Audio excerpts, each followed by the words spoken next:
Good evening, everybody, and welcome to the April 19th meeting of the Planning Board. I will call the meeting to order and start with the roll call attendance. Start down on the end. On down. Tessier. What's that? Say who I am? Or? Yep. Well, they've put some sort of information here that I don't know anything about, but it's Buddy Hackett and Arson. Bob Tessier. Joyce Capiello. Driscoll. Andy M. Ron Al. And I'm Andy Knapp. Vanessa Price.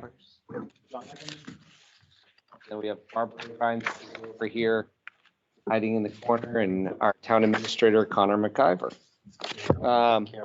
Carol. Oh, and Carol, I'm sorry, who is online. We have a full board this evening and an alternate by the looks of it, right? The 2, 3, alternate 4, 7, and an ex officio. But none of these are alternate numbers, right? No, I think we have, everybody is a full board. a full board. And, Board on. all right. Review and approval of minutes from our April 5th meeting. I have a couple questions. One board members is NDM, at the top, NDM with parentheses by your preference. Is that just something? Oh, it doesn't matter. I mean, he's the only one that's listed that way. I guess I'm questioning why up here he's listed as an NDM, and then his name is in parentheses. It just struck me consistent with the rest of them. Yeah. He's special, I know, but I can change that. It was just the template that I was. and Reach back, wasn't it? in the couple typos, I think in spelled incorrectly. Spelled L-I.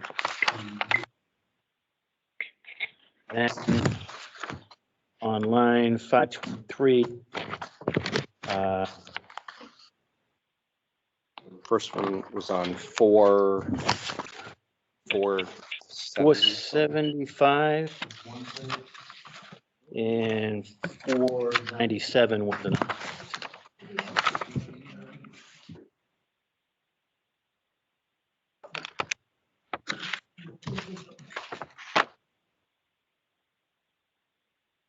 And then on 523, analysis conservation commission, giving in writing what they're looking for. Give us in writing what they're looking for. I think that's a little grammar problem there. 523.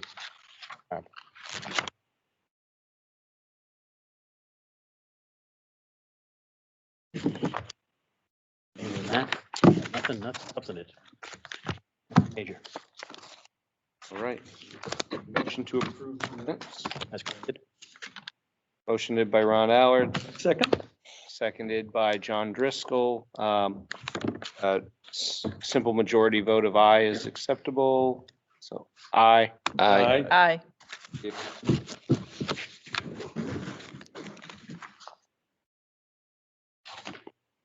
And this evening, we have a work session proposed to review the town regulations. Our town planner, Vanessa, is going to go through the regulations as proposed. Only comment I wanted to say was thank you, everyone that attended the work session that was put on by NHMA last week. I thought it was very productive. It was good information shared on the use of the board, boards or the boards and roles and responsibilities. So thank you to everybody that attended. All right. Okay. So tonight we're gonna first start off with the proposed amendments to the subdivision regulations. I wanted to ask, has everybody had a chance to review them? I know we have already went through a first round review with this. If there are no questions, I'd just like to go through the comments that are in red. Just to have them on record. And then I have one more comment to add. Comment from John Driscoll had given me a update. So let's start on page 4. And this is in reference to Article 12.3. The current language is saying the intersection flares. The additional language was as determined by the legislature.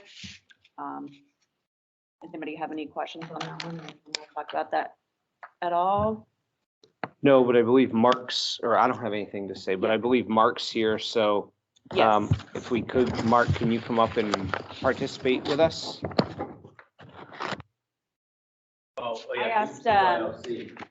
I asked Mark to come tonight in reference to the Article 12.3.2 for the 5. This was in reference to the question that we had discussed about the culvert and the change of measures. Thank you. That the road agent was given to us, and the board had asked if Mark could come to the board and clarify that language or answer the additional questions that the board may have had on that.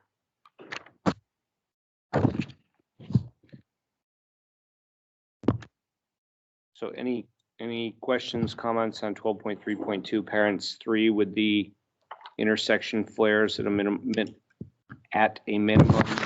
single family drive shall provide, blah, blah, blah. Everybody's good with it, buddy. One word is determined as opposed to recommended. I mean, there isn't going to be anything that's going to be greatly changed. It's just going to be, if it's there and then you look at it, you see something that doesn't look quite right or would be better suited for the situation. Recommended.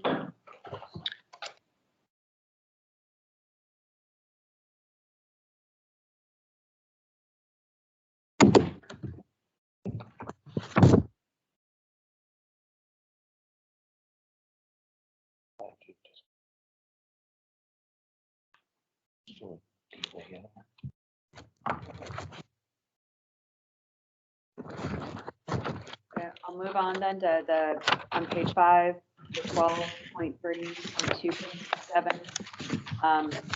The only proposal was a word that was corrected.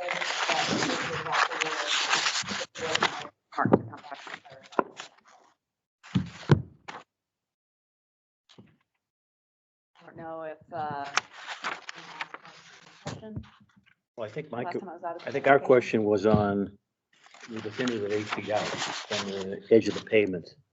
That seemed to me to be something that in some circumstances would not be appropriate. For example, on our road, where it crosses the road, we have a swale. If you went 8 feet, you'd bury it on the other side of the swale. Okay, but we were talking about driveway culverts, weren't we? As far as being out 8 feet beyond each edge of a driveway, not necessarily road crossing culverts. And the theory is, there's 3 compelling reasons why a driveway culvert should extend out that much.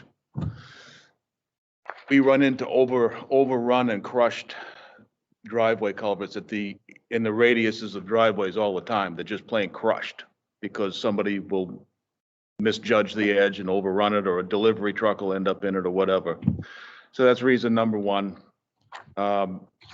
Number 2, in the wintertime, you'll get a snowstorm, big windrow of snow that we push against people's driveways. Their plow guy that's going to clean that driveway comes in. The first 2 passes he's going to make is swoosh to one side, swoosh to the other side, and all that snow is going to get dumped on what would normally be the end of the culvert in a normal driveway situation.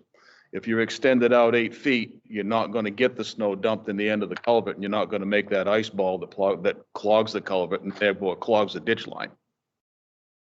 I think my concern is where, let's say you have a very steep drop off. You could have, 7 feet of pipe just hanging out there. And so it seems to me this is a good recommendation, but it seemed to me, yes, we need some more flexibility for certain circumstances. You know, like I say, if we have a very steep drop off, you could have, let's say the pipe is buried 2 feet, but off to the side, it drops off, 4 or 5 feet right away. You could have 7 feet of pipe just hanging out there in the middle of nowhere. It seems to me to be, very vulnerable to damage or, some kind of problem. Well, you can cover the pipe with loop, seed it, mow it, it doesn't have to be just a raw piece of pipe out there. You can landscape over it, put grass over it. Well, what I'm talking is a situation where the driveway's here and then it slopes off, the driveway's elevated and it slopes off, dramatically right beside the driveway. Yeah. So now your pipe comes out and it drops off really fast. The pipe's just hanging there. There's no way to loam over it or do anything like that. Yeah. Plus you got the water that's running out and it could be causing an erosion problem where it drops off and hits the ground down below. Yeah, there would be an occasional case like that, yes. I thought this was a good but it seems to me we need some more flexibility for site-specific kind of stuff. But if you add as above, Yeah. as recommended by the road agent, and he would determine if you have this situation. You could- I'm looking for, making it clear that there is some flexibility for site-specific stuff. I think that was kind of the language I was looking for. Yeah. Yeah, that's And we have to inspect every culvert anyway before we okay the driveway permit. So it would just be a natural part of the process. I just think whereas regulation was written so that the applicant knew that there was some flexibility. If they had a situation that was not typical, then it would not be a problem. Right. And this sounds very, inflexible to me. And it says modification by the road, part of it, just above where it says the, yeah, right. 8 foot.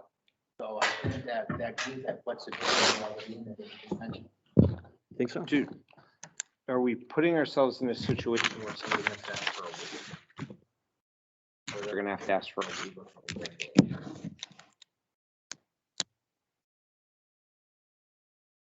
Based on this is, because our objective is to clean this up so that we don't have to give waivers.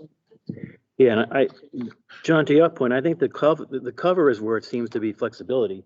The 8 feet seems to have no flexibility in the language to me. Well, maybe we can modify it so that where it says modification can be on both of them. Maybe write modification again after the 8 foot extension.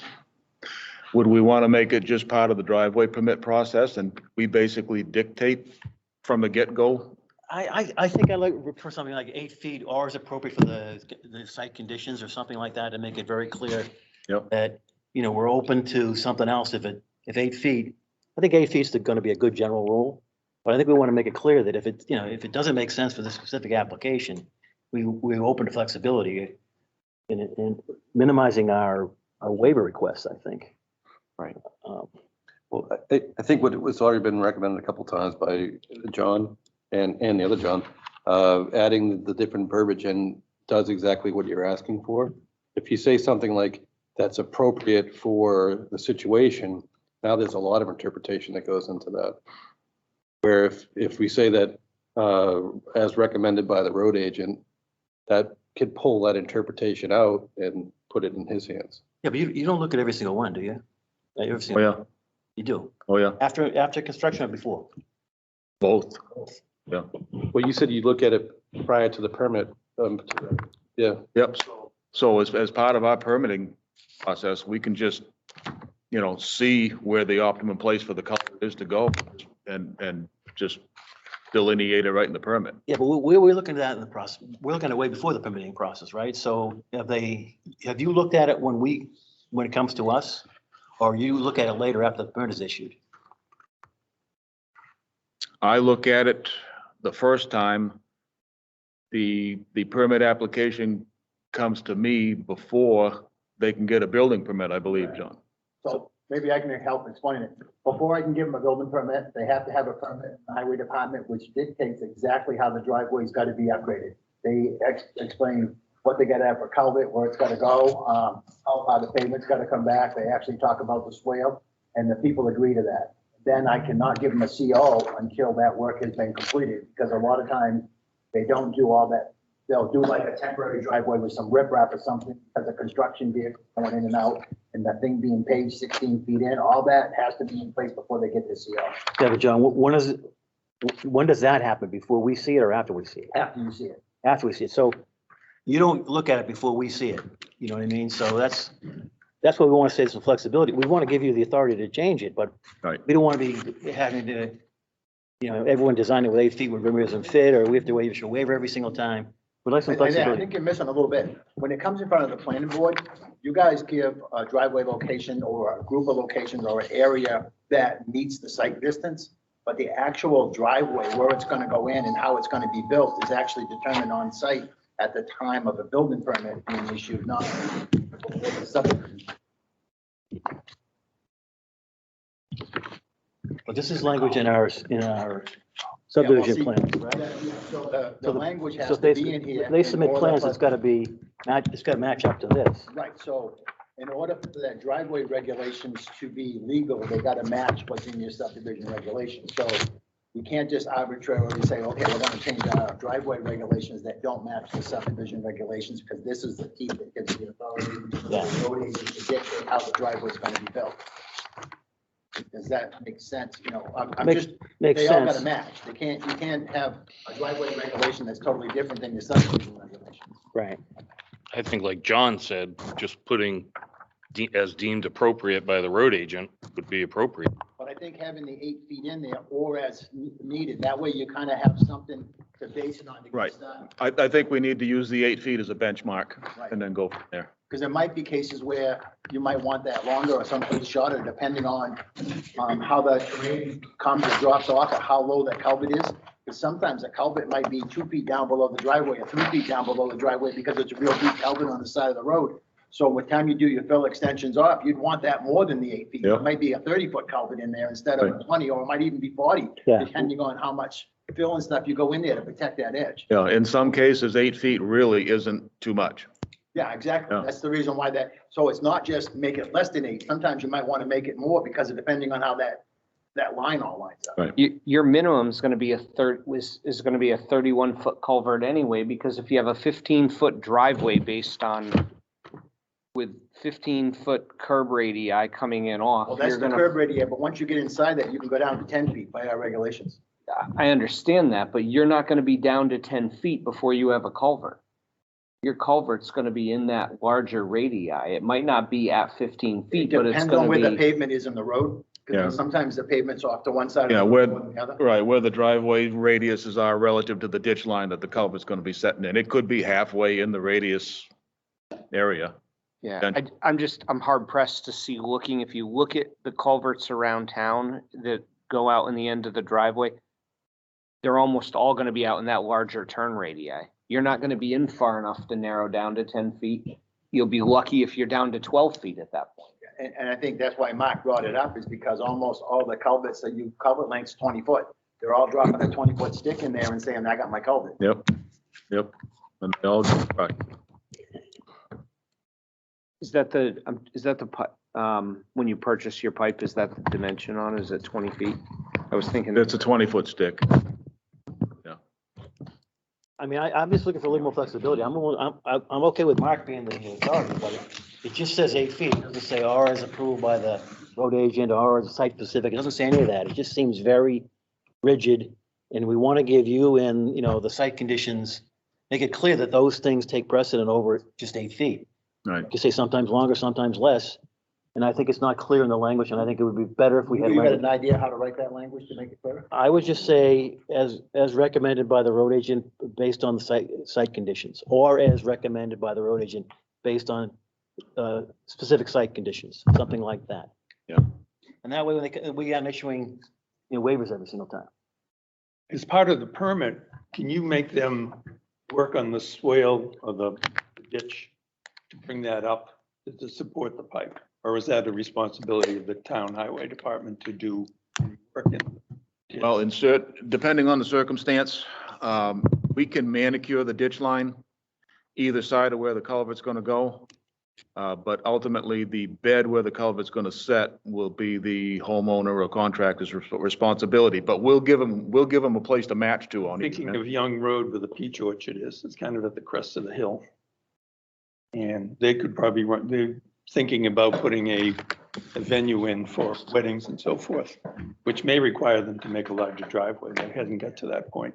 Yeah. But that may be a situation where the wood extend out and it could be hanging in the air. Yeah, Depends upon the crest of the hill and how that's shaped, so. right, A right. lot of times at the crest of a hill, there's no culvert required because there's no water. No water. So Yeah. that, Right. so not every driveway requires a culvert. Right, but I'm thinking they may have culverts on the side of the driveway going up, coming down to the hill onto the town road. Might be required if they come back for Subject to. And just for clarification with, if I'm right or not, Mark, there is not going to be, any culvert that is sticking out that's suspended in the air. That's not going to happen. No. Supported underneath. So No, like I know, Ron, you were saying that, if it was sticking out, you'd see this pipe sticking out. That wouldn't happen. right. If you Well, don't support the culvert's useless. Right. The DES doesn't, that's called a perched culvert. The DES doesn't like them anyway, so it's not something you want. but my point, buddy, is I think this would potentially drive somebody to do that. You know what I mean? It just says 8 feet. It doesn't say as. No, I agree with you saying as recommended by the Yeah, road yeah. and whatnot, or however the wording is. I think that's someone, because probably 9 out of 10 times it's, or maybe not that often, but say 7 out of 10 times, it's easy to say, all right, here's gonna go, it's gonna follow this. But then there's probably a handful of times where there is some sort of Right. engineering that goes into it, and that's, put somebody in responsibility that's now, we write it in now, it's the road agent's Yeah, responsibility. if we write it in the way we're talking about, then it's not a waiver for us. Right, exactly. And that's what we want to do. Yeah.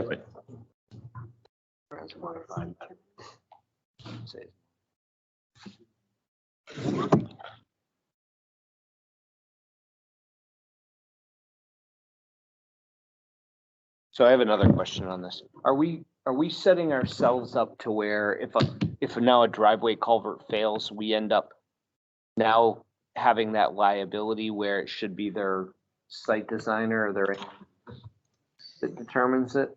Because what I see happening is a culvert fails and somebody comes back and says, well, your road agent's the one that told me what to put in there, how to do it.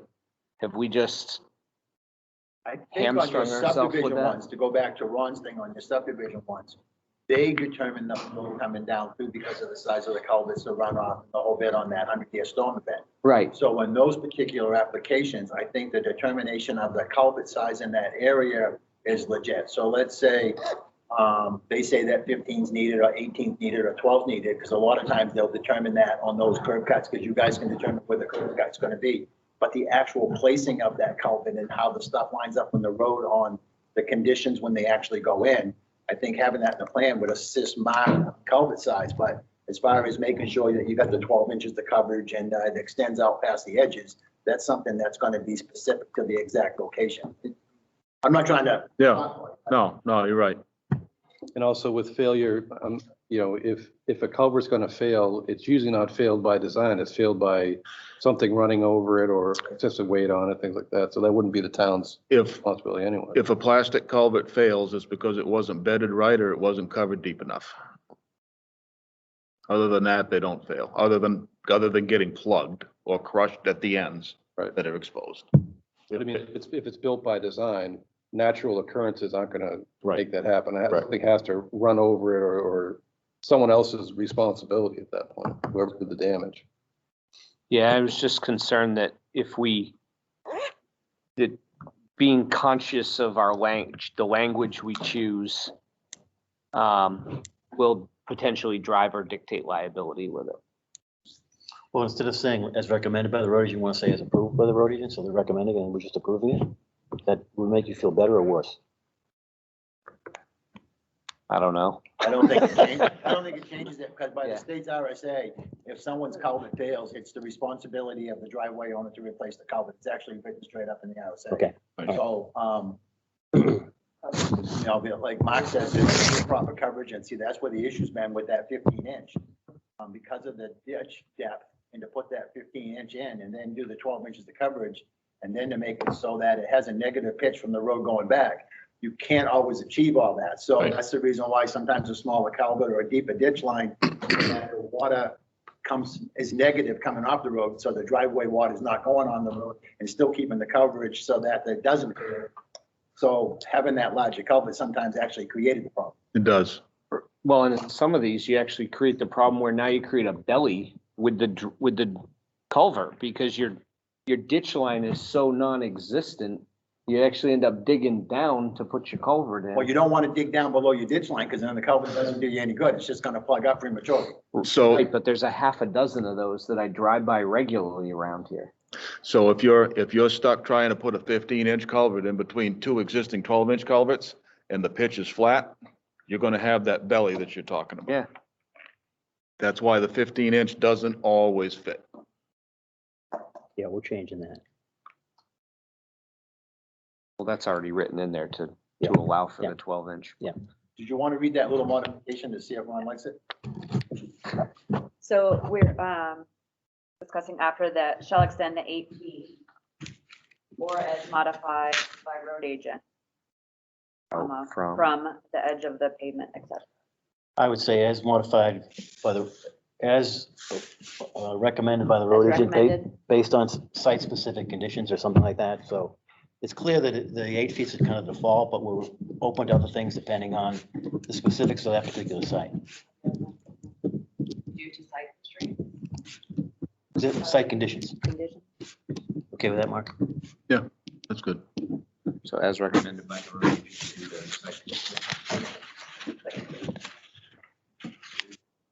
To Right after that 8 feet. Yeah, yep. Does that make sense to everybody else? Okay.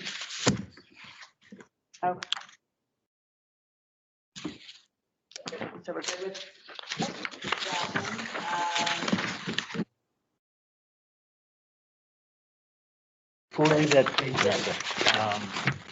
the one at the bottom, where it says we're gonna allow more than 2% for state roads. Do we want to put some language in there where it says if approved by the state or something like that? So we want you to stay, below 2%, but if the state approves you to go over 2%, we're okay with it?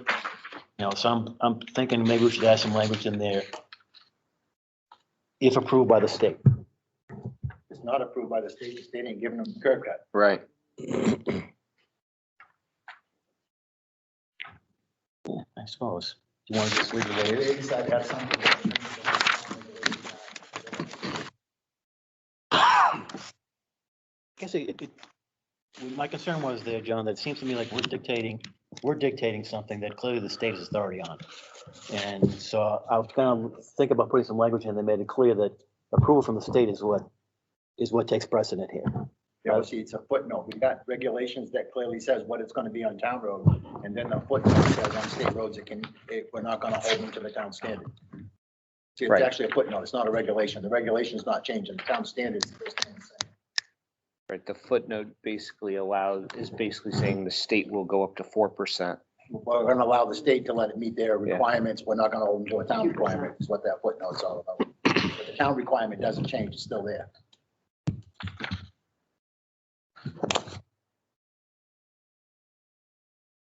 It's just a footnote. It's not a Yeah, regulation. I guess I thought it'd be clear if it on state roads, we'd just say this, whatever the state allows, rather than, Yeah, so do whatever. yeah, whatever the state allows, something like that. I think So that footnote would be whatever it allows. Yeah, right. Right. Just make it clear that the state's gonna tell you what to do, rather than plus 2% is okay. What does the footnote actually say now?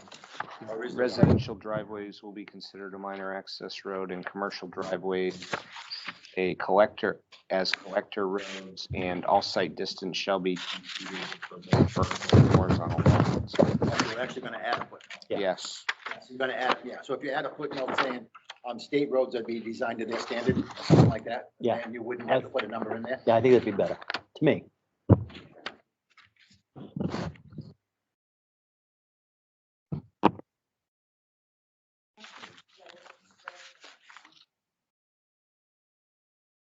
Completely.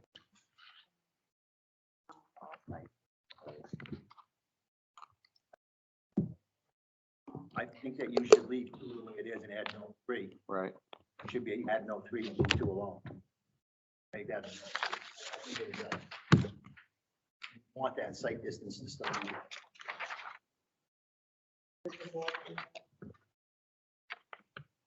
Yes. Yes.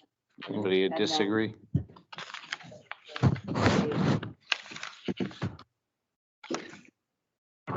Take out the proposed footnote. Intersection for state roads and specified. But that made that as a note 3 with the The grade to be determined by, NHDOT. More better.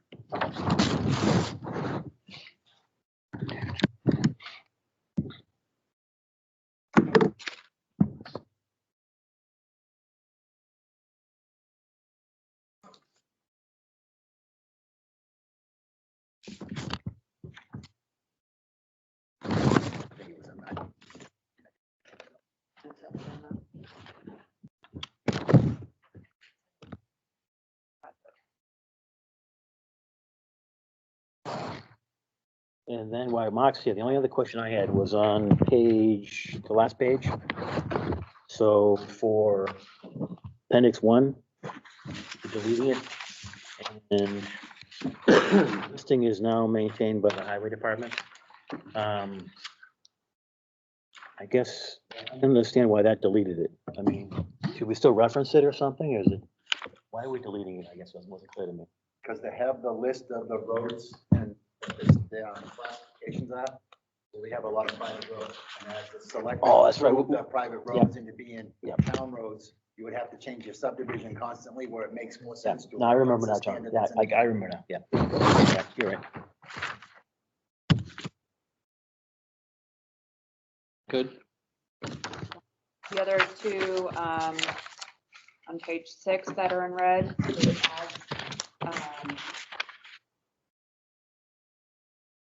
So the proposed change is that type B is no longer, type B and type E from table 2 no longer, I don't know if exists is the right word, but, Right. so we came up with the language that it should be the latest edition, to follow the latest edition of the Division 400, Section 401. That may change, well, in the future, so that way it captures. So basically, the asphalt that was around 20 years ago is not what we have now. It's all what they call super paved mixes now, where before they were called Marshall mixes. And the description of the mixes has changed along with the component of the liquid asphalt has changed also. So the old type A, type B, that no longer applies. Yeah, that's a good change.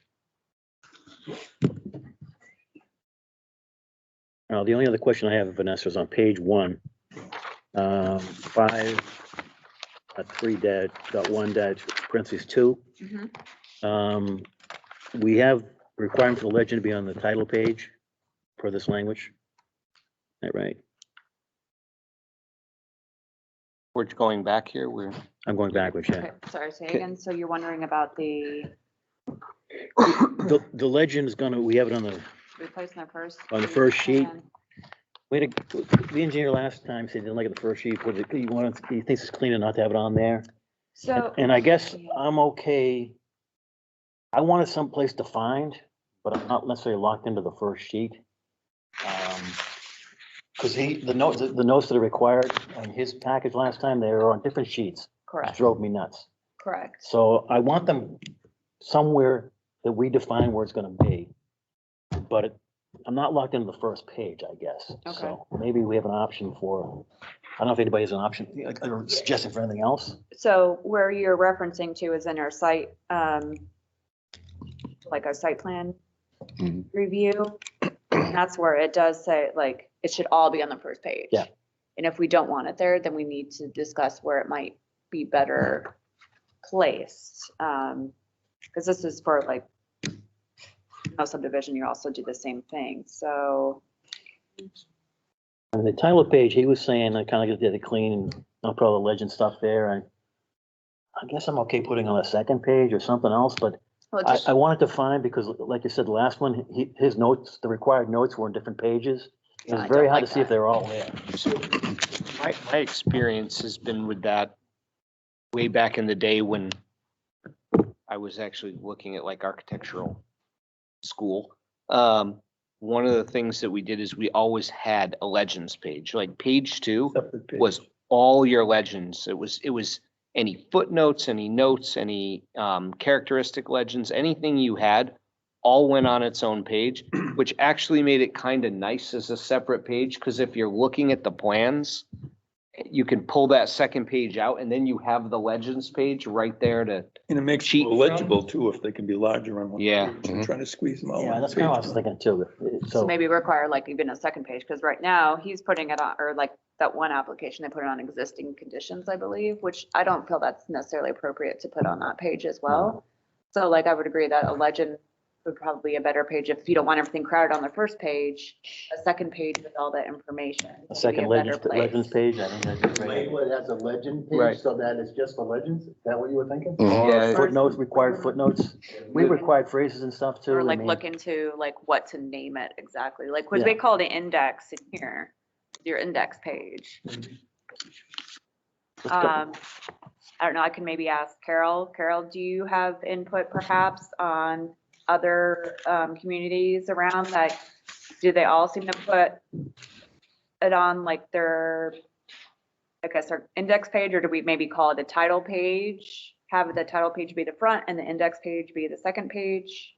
Have all those comments. Do you have any input on that perhaps? I have not actually ever seen what Andy has described, but I think it sounds really practical. I mean, I think, well, we can play around with names, but you would have your title page, first of all, and then this page could be the second one that would say legend and notes perhaps, or something to that effect. But I've never seen it, but I think it makes a lot of sense. I like it.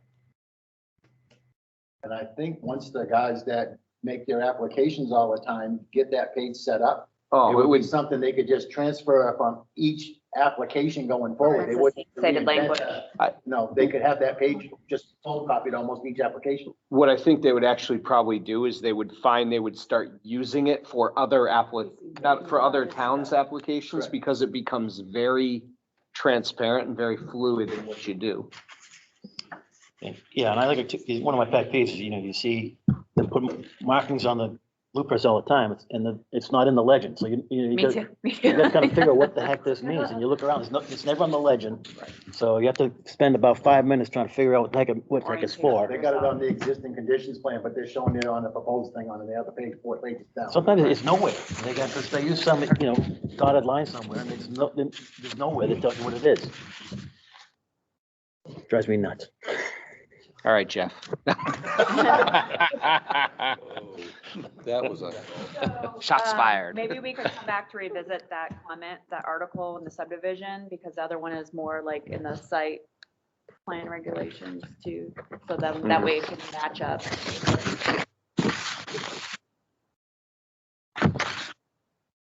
All right, back to page 6. Sorry about that. I know, squirrel. Yeah. I think we already discussed on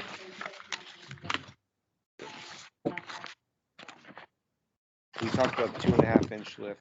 Mhm. There's the 1.5 inch lift. Yeah. Yeah, that's on the charts here too, so. Yeah, and the chart shows the changes as well. Yep. Or table.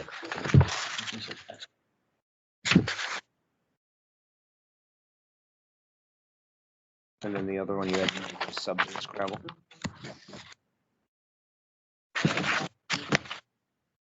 So again, a discussion like Mark, just to read, and it's now a different definition. Not definition.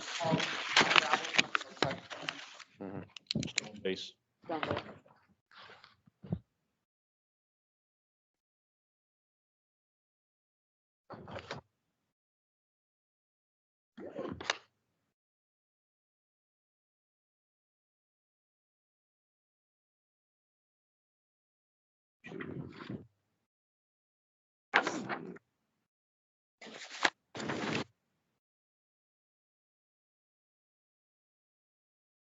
I just got an email from Jeff Brand, I believe is, if the chair is interested, maybe he can explain what he sent an email if you want his input or if you want to read it, you don't have to do that as well, or we can move on. Is he still on or? He's on. Would anybody have, I mean, Jeff has been an active part of this board and actually put it together. I would love to have Jeff's input. I didn't realize he was on, and I would love to have him. I can read it if you want, unless you would like to speak. I would, if Jeff's on, I wouldn't mind letting Jeff talk. You wouldn't mind unmuting yourself and participating?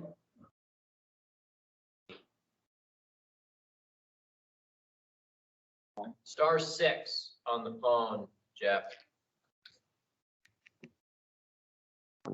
He may not want, or he may not be able to. So yeah, go ahead and read it. Okay. Yep. Start there. It said, this is from Jeff Brandon. I believe we have always considered the title page and the first page of the plans are different. As written, this proposed putting the full legend on the actual second page of the set. So So sounds kind of like he's concurrence of- with the idea of having a second page as a legend.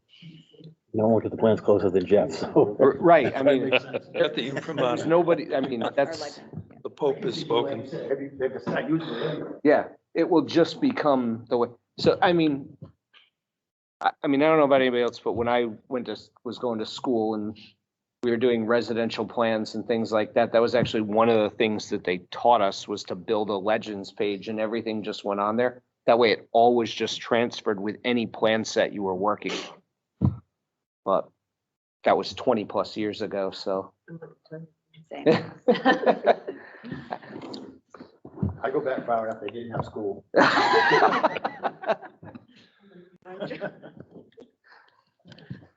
Okay. Any other corrections on the table?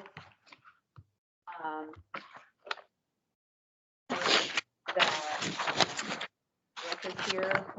I don't know if you wanted to make any other comments, Rick, on the fire, for the fire department, for subdivision regulations. I know we talked about the road guy. I think that was right at the end, but. Oh, Rick's here. It's the 15 foot guy in the driveway. That actually came up with conversations because of having a place for trucks to pull off on private roads. So we can make a recommendation that there's a place for a truck to pull off on the side. But if you made that, our driveway regulations didn't allow it more than 15 feet, then you wouldn't be able to make it wide enough for a truck to pull off. So that's why I brought up that we should address it in the subdivision regs. So Mark's not telling someone or asking for something that's outside of our regulations.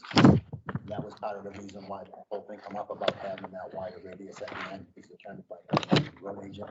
And I think with the fire chief, because they're gonna say, okay, here's the right place to put out something that's all work on together.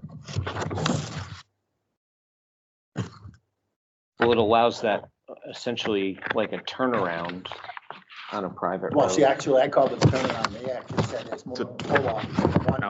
One truck can get off if another truck's gotta go by. That was what the concern was, not so much the truck to turn around.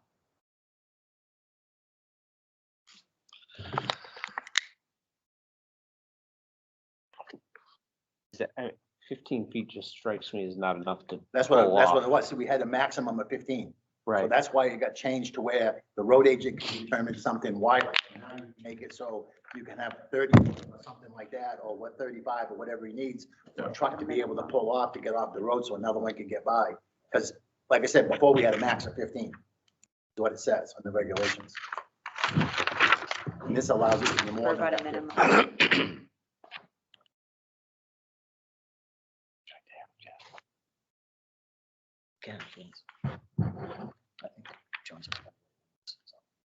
So where, I guess I just want to So make if you sure. look at your driveway, it says Yep. maximum width 15. So, under the driveway regulations.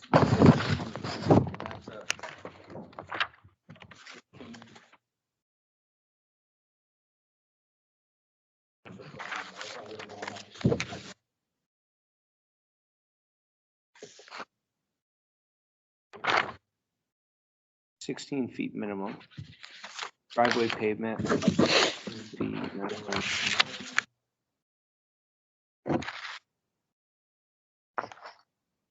I just want to make sure I'm processing this correctly here.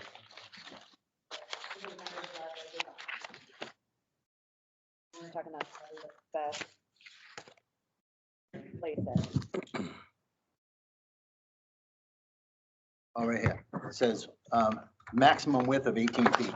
I thought it said Oh, yeah, up here. So it said maximum width of 18, so 18 is not enough to pull a truck off. That was the reason why I wanted to have some discretion where the road agent can say that flare can be bigger, or even if it goes, all the way through the ditch line or something, so you can get a truck off. So not, that's why I said that he's kind of really has to work with the fire chief, because there's going to be a lot of places where you can't do that on a driveway without a ditch line set up. There's going to be other places where you can do that, you can have a full 30 feet, 35 or 50 feet.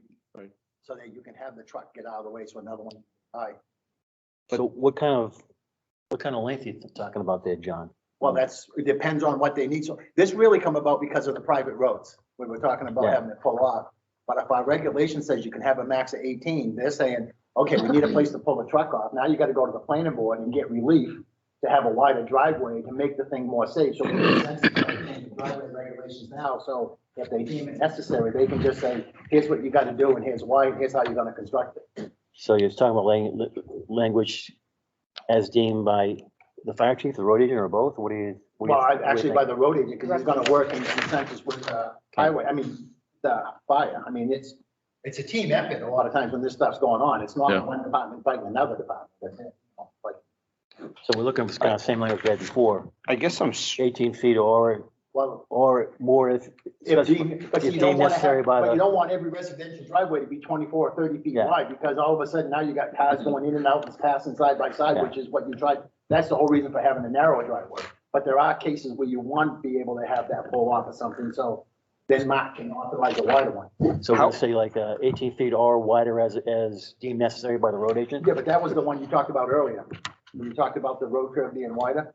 I thought that was one of the first ones we talked about. there's nothing, where are we looking at? Because I don't see anything that addresses this the minimum width piece here. It says right there, drive- So the driveway design, all underneath the driveway design. Vanessa, let me ask a question. Right, but Is there- Oh, I got it in the is there a wrong section on recommendation in that. here? Yeah, and the amended language, this does not address building a pool, essentially. That's not in. I mean, we think it's a good idea, So- but we're asking if it's in here. Well, but I don't necessarily know if I agree that it's a good idea. You're talking about, you start making it so now somebody has to build a pull off on the side of their road and you gotta bump the whole drainage line to do that. That's huge. You're talking like major. Well, that's why I'm saying they need to look at it, because some driveways you wouldn't want to do that because of the drainage line. But we're not addressing, we're talking about it, but we have not addressed that anywhere in the regulation that we're looking But at. I thought it was addressed here, but this is actually road intersection plan. I thought it was addressing. Intersection is a minimum single-family driveway shall be a minimum of 15 feet curb radii. It's what it says curb. And that's under 4.3.23. Right. So it's actually 18 feet now that I'm reading it. So, Why wouldn't that be, I mean, 8 feet's the what's the maximum vehicle width? 8 feet or 8.5 feet? No, You can do 9 feet by 10 feet, I think, before you DOT? have to have a special width. So Yeah. 9 feet, that's still 18 too, but if you just straight by, is that counts mirrors, right? The 9 feet includes mirrors, right? I think you better figure 10 feet if you're counting mirrors. 10 feet? No. Maybe 18 feet's not enough. No, But you're gonna have a car and a truck, so the car's gonna be 8, max. You don't want to have a real wide driveway to where you've got cars coming in and out, so then it's like a road intersection, not a driveway intersection. That was the whole maximum of 18, not that wide. Yeah. But in these special cases, if you want to have something to pull off because of these private road issues or whatever, to have it a place. So, but we actually had one where we talked about it was actually the location would work to have a pull off on the road. But when they brought it up, it's like, we can't do that unless you go to the planning board and get relief. So it was like, let's try to fix the regulation. So for a safety concern, they're able to do it without coming to the planning board and say, we have the safety concern, let us put it in. Yeah, I mean, we have that But on our road. Yeah, but didn't Without a it have to do with the length of the driveway though? Wasn't that the idea behind it? Driveways. If the driveway was after a certain. Yeah, Tony's. length, you had to- wouldn't that go- Well, they're talking think about it class said 6 1,000. roads. Turnout, pull-offs or turnouts are actually required anyway as part of that. But that's not what we're talking about here. Yeah, We're but a talking turnout- coming in off the road. They're talking about being able to get two vehicles past each other. So expanding your shoulder essentially to come in by using the driveway as that.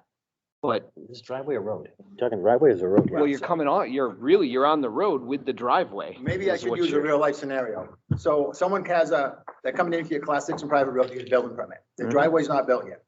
So you're at a point where it's a long road and it's a dead end. And part of the concern about having narrow roads is being able to get emergency services by each other. So let's say you need a tanker trucks, one's coming in, one's coming out. So this guy puts in his driveway, instead of putting his a narrow driveway, he has to build it as a wider driveway as part of his road improvements. So there's a place to pull off to get, let's say, one tanker coming in to get off the road so the other one can drive by. So you're not making vehicles wait at the end of the road for the other one to get out before the other one comes in. They can use the road.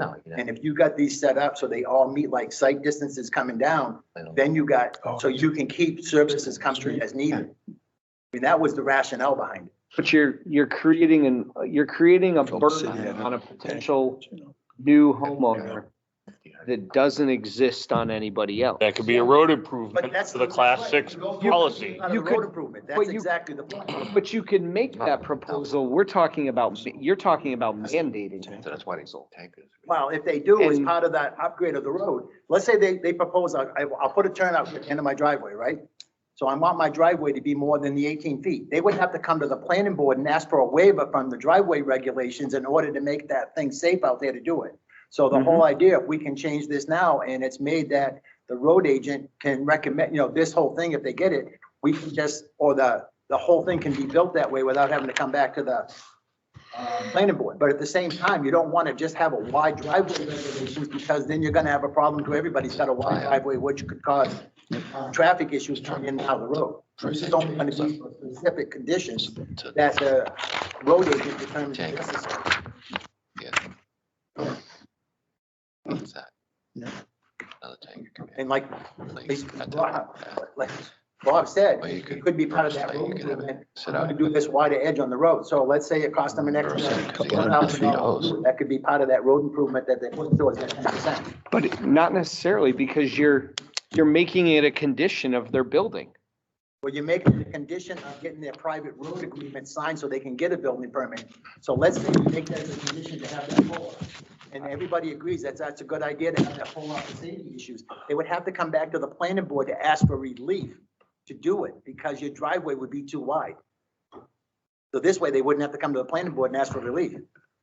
So he's talking about language similar to what we just did for the culvert. I understand, but what's happening here is you're making it a condition precedent upon doing it.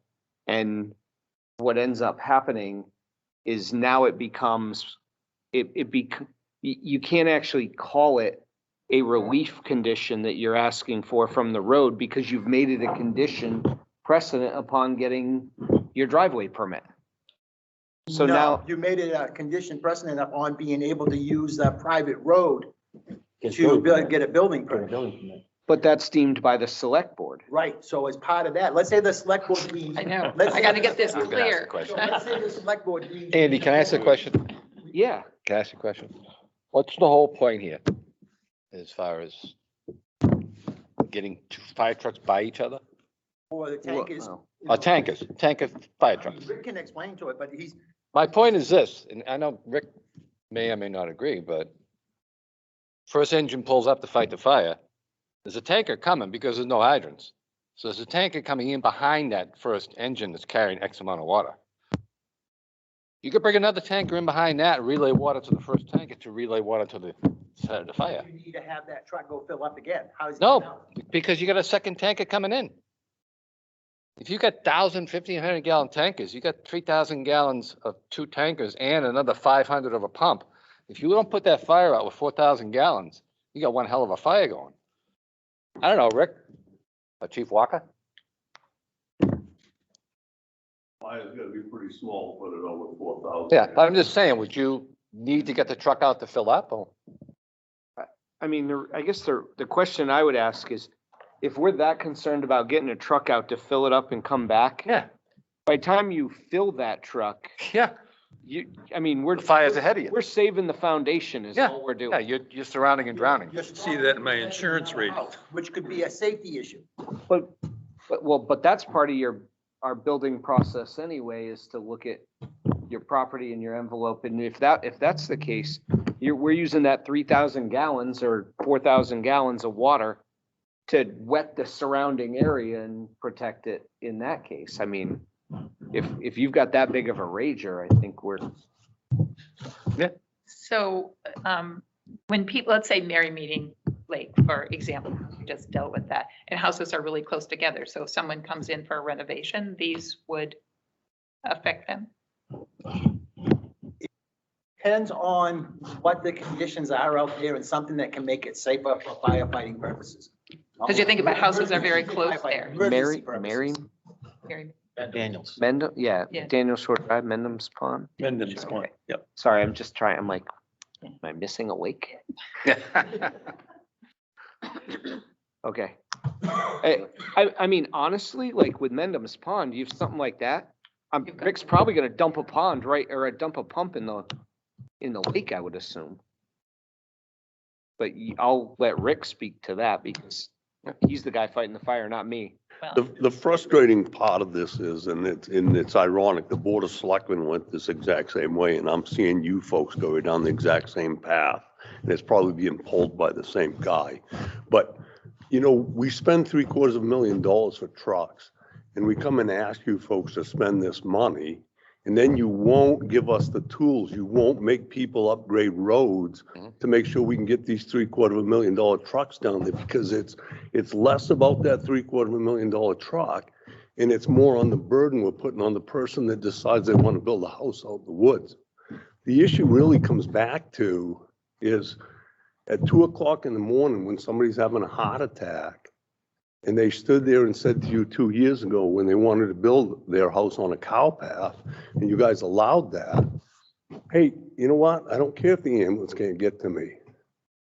But when you're standing there looking at your loved one having that heart attack, that's out the window. You want that ambulance now, or you want that fire truck now. And it's frustrating to stand here and say, and I'm a taxpayer here too, that, look, if you want to build a house out in the middle of the woods and expect that it's going to cost you a little bit more than building on the side of a Class 5 road. But the bottom line is you're going to get that fire truck in there. And most of the time when somebody builds a couple of 1,000 feet down a dirt road, you have a pretty narrow window in which you got good place to put a fire truck, especially in the spring. And when you're going to make that radius and make the turn, and you turn the front wheels and the rear wheels are headed for the ditch, or vice versa, and you bury that truck, you're dead in the water right there. And there's a difference between somebody who wants to build a house 100 feet off from a Class 5 road and somebody who wants to build a house or 2 houses or 3 houses or 4 houses half a mile off a road. And, you know, yep, it's live free or die. But I'm going to stand here and tell you that every single one of you people sitting up here that I'm looking at, if it's your loved one that's in trouble or it's your house that's on fire, it's no longer live free or die. I want that fire truck in my driveway, or I want that police officer in my driveway, or I want that ambulance in my driveway before I call 911. That's human nature. No, we can't do that. But damn it, you people you can put the tools in place so we can get that $750,000 fire truck down that driveway. You know, and it really comes down to is put a distance on the thing. You know what, if you're building 100 feet off the road or 150 feet or 200 feet, you know what, I'm going to pull hose up the driveway and that's what I'm going to do. And if I got to take and if we got to run a stretcher up that driveway because we can't get in there, it is what it is. But when you stand there and look at me and tell me I got to go 1,200, 1,500, 2,500 feet up that road and 2 or 3 people are going to live out there, that's a bigger deal. But you know what, at the end of the day, and Andy Knapp was the chairman of the Board of Selectmen. This is on us. We get to decide this. 100%. Do what you want to do. I'll figure out the rest of it. And the ZBA would approve it. I have- Put that out there, this is just Yeah, You're talking. Chief Walker. I hear what you're saying. We've never had that conversation about this ever. And when you say you people, you're putting your finger at everybody here. Yep. And it makes it difficult for me to want to be on your side when you accuse me before you've ever heard a word from my mouth. But I am on your side. I understand about, I listened to Andy sit here. He's the one that, he was a driving. but you talked to him. That's right. You've He- never had this Okay, conversation. fair enough. I'll apologize to the rest of you. Too. And I think that the conversation that we've been having, there's a little bit of a difference between a driveway and a road. If we have a driveway, like you're saying, my driveway is, I don't know, 40 feet from the road. I don't have any problems with any of that happening. But when we talk about a road, we've had this conversation on several occasions about a road, small, three houses sharing a driveway, this and that. And we talked about distances, how long the hoses had to be to get there, what the line of sight was. There was a lot of conversation that happened that was concerning the fire department and getting their apparatus in there, that we had these conversations. And if anyone wants to say that I'm crazy and I made this up, it's not. We've had a lot of these Just conversations. did one for Noble, and they even put a turnaround in there. Right, we've talked about roads and we talked about how it would make this possible. And we always seem to have that in consideration when these come in. So we are supportive of what you're saying. What has happened with the select board in the past, I can't speak to that. I'm I get it. not on the select board. And I'll apologize to the rest of you. But I'm just saying that we want to do what's right for the town. We want to do what's right for the citizens, and we want to do what's right for, emergency vehicles, because you are 100% correct. If I'm dying in my front yard, I want 911, someone to be there 15 minutes before I fell down and started dying. I'm a pancreatic cancer survivor. I did die when I had that, and I came back, and I cherish every day.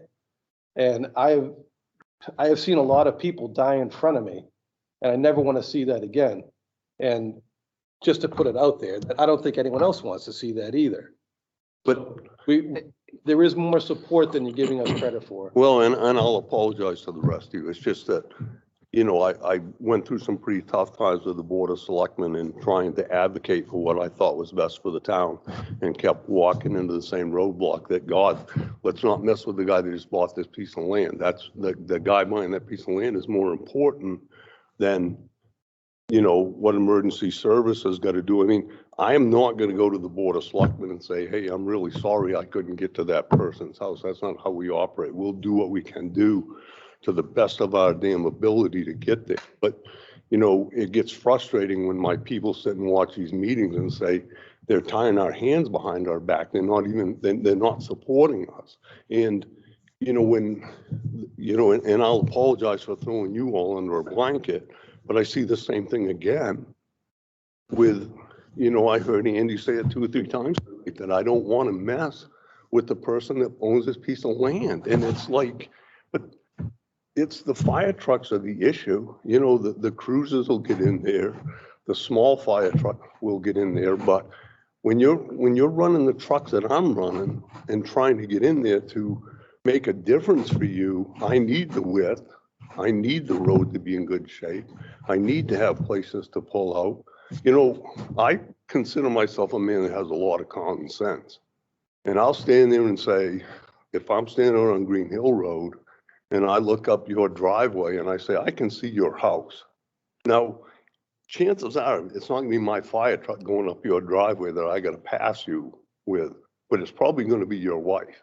Now, when your wife is coming up the driveway and you're coming down the driveway, who's gonna back up? Probably you, right? Right. Okay, so if you can see the house from the street, that means you and your wife can see the house from the street. So I probably don't need pullouts, because I can probably stand there and common sense tells me that if you see your wife coming up the driveway or the mailman or something like this, we don't need to have pullouts. One of us will stop. But when I can't see your house, then it is imperative that there's a place so that if you and I meet and I'm trying to get up that driveway to fire up, you're trying to come down the driveway because somebody's hurt, a hospital, one of us has got to back up. This is where we want to stand there and say, hey, this is where we need to pull out. No, I'll stand here all day long and say, you could have a 2,000-foot driveway and need 6 pullouts so people can pass. Not so much for fire truck, but you and your wife, you and a delivery truck or whatever. And this is, you know, if you put these pieces in there, all you're doing is saying between the road agent and the fire chief, figure this out, because there's going to be, the issue comes back to the driveways, but. Rick, I'm sorry, I'm going to interrupt you here. One, I'm going to tell you, I absolutely take exception with what you're saying. Take exception all you want. Second point is 12.3.1 parents 5. Nobody here is arguing.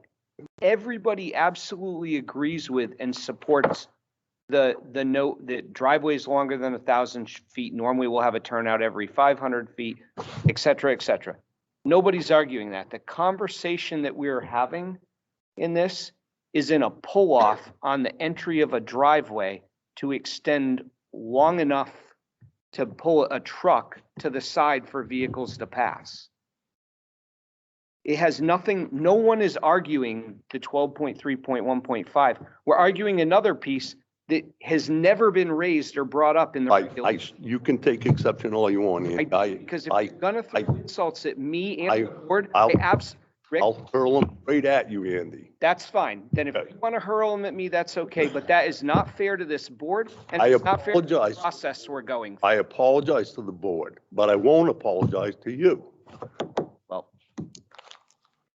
that's fine. You don't have to apologize to me. won't. I'm not asking for your I'm not apology. going to. What we're talking about here is the regulations that we have proposed. What's been brought up is an amendment that has not been proposed and has not been addressed, which is why I'm raising it as a concern. But it doesn't mean that everybody just gets what they want, and there's a change that happens without a board having a discussion about that. Well, I'm at the age where I need a bathroom break. So as we come back around to the conversation about a pull-off, I still think Rick can weigh in on this. So on our private road, That too, but that that won't too fly narrow, you here. can get a pull-off when someone gets a new driveway. Wasn't that one of the things? A good idea to have it, but you can't do it in a 18-foot driveway. Absolutely. So you needed a wider one, and that was, the whole thing was to allow one wide enough so that a pull-off could work. That was what that whole section was that we were discussing. We actually come up and talk about, which has to do with where the driveway meets the road. It's not going to be on our regular class 5 roads and stuff. It's going to be on these other places where there's a necessity because of a narrow road, and that Mark would recommend it. He wasn't going to recommend it. right, but I don't think it should be written into the regulation as such. What it should be is a proposal from the applicant is a way to create better access. And I actually think that's a better way of doing it, because when you look at these class 6 roads, a lot of them require major contour or drainage work to actually fix them to do that. So in order to do something like that, you're talking a major change to the side of the road. Let's say the applicant says, I'll make it wide enough on my driveway to get Right. in there. Now they got to come back to the planning board and ask for a waiver. So if you put this in there, that if the road agent thinks that it's conducive, they don't have to spend the $300 to come to the planning board to ask for a waiver to have a wide entrance. But since most of these applicants are viewing this beforehand, why would they not come in and make that proposal as part of their application They would. and request the waiver on the front? They would But- have to pay you $300 to get on your application to give them a waiver. So instead of having to do that, you're better off having to put the money into the road and then have the provision to where the road can necessarily reach if it's necessary. That's all this was about, was the possibility of road agent determines that you need something wider for that issue, that it can be done without having to come to the planning board. That's the whole reason why this conversation started, was because we think people on that private road committee thought those pull-offs were a good idea, and I was the one that brought up, it doesn't comply with the regulations, we need to fix the regulations. That's the whole reason it's in front of you. But it's not in front of us. That's my point. Yeah, it is. That was that whole thing about allowing wider than the 18 foot, 12.3.2 parentheses 1 right here. That was the one we were That's that discussing. clear And that was about allowing the road agent to allow that to be wider than the 18 feet. So it can be effectively Got turned. a 15 foot. It's not, it's, Okay. 15. Yeah, If we want to 15. do ECE. Yeah, no, so But it it's- says 15 here now, but to leave it at the 15, but at the same time, make it so that there is the possibility to make that if. That's all it was about. If you want everybody to come to the planning board and ask for a waiver, whenever those situations arise, you have to do that. And that was always the thing. I'm not saying I disagree. What I'm saying is that's not what is proposed in front of us. for Regulation changes.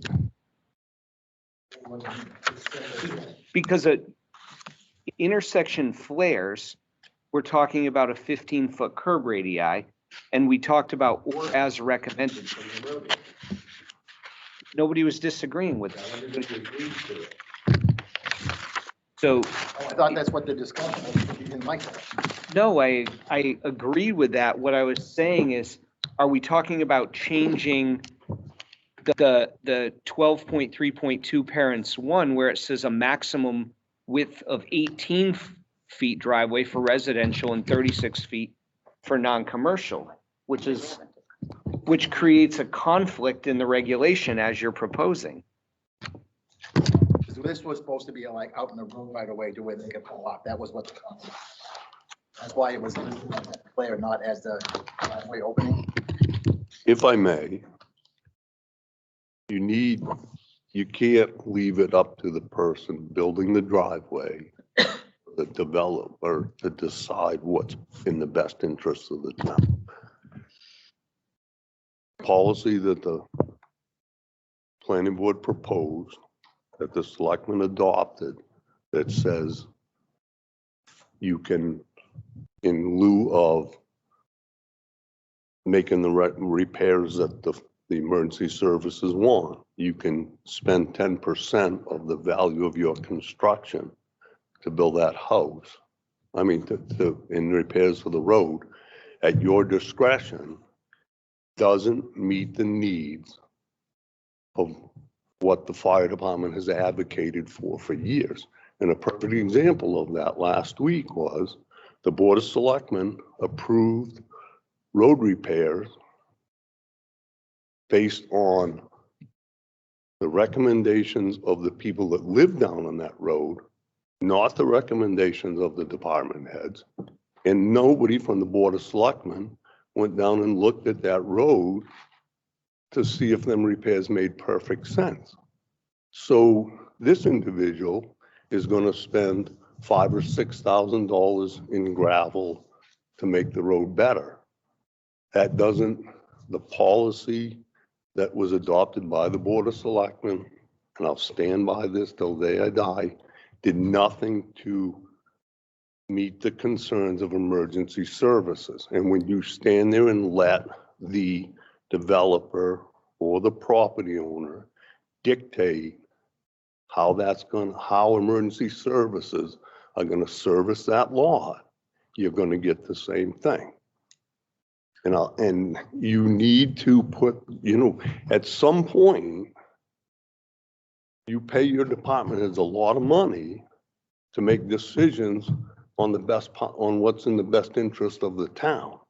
And you need to go back, take a step back and listen to your department heads and say, trust the judgment to say, look, again, if you're going to put 1,000-foot driveway in and I can see all the way to your house, I probably don't care about anything.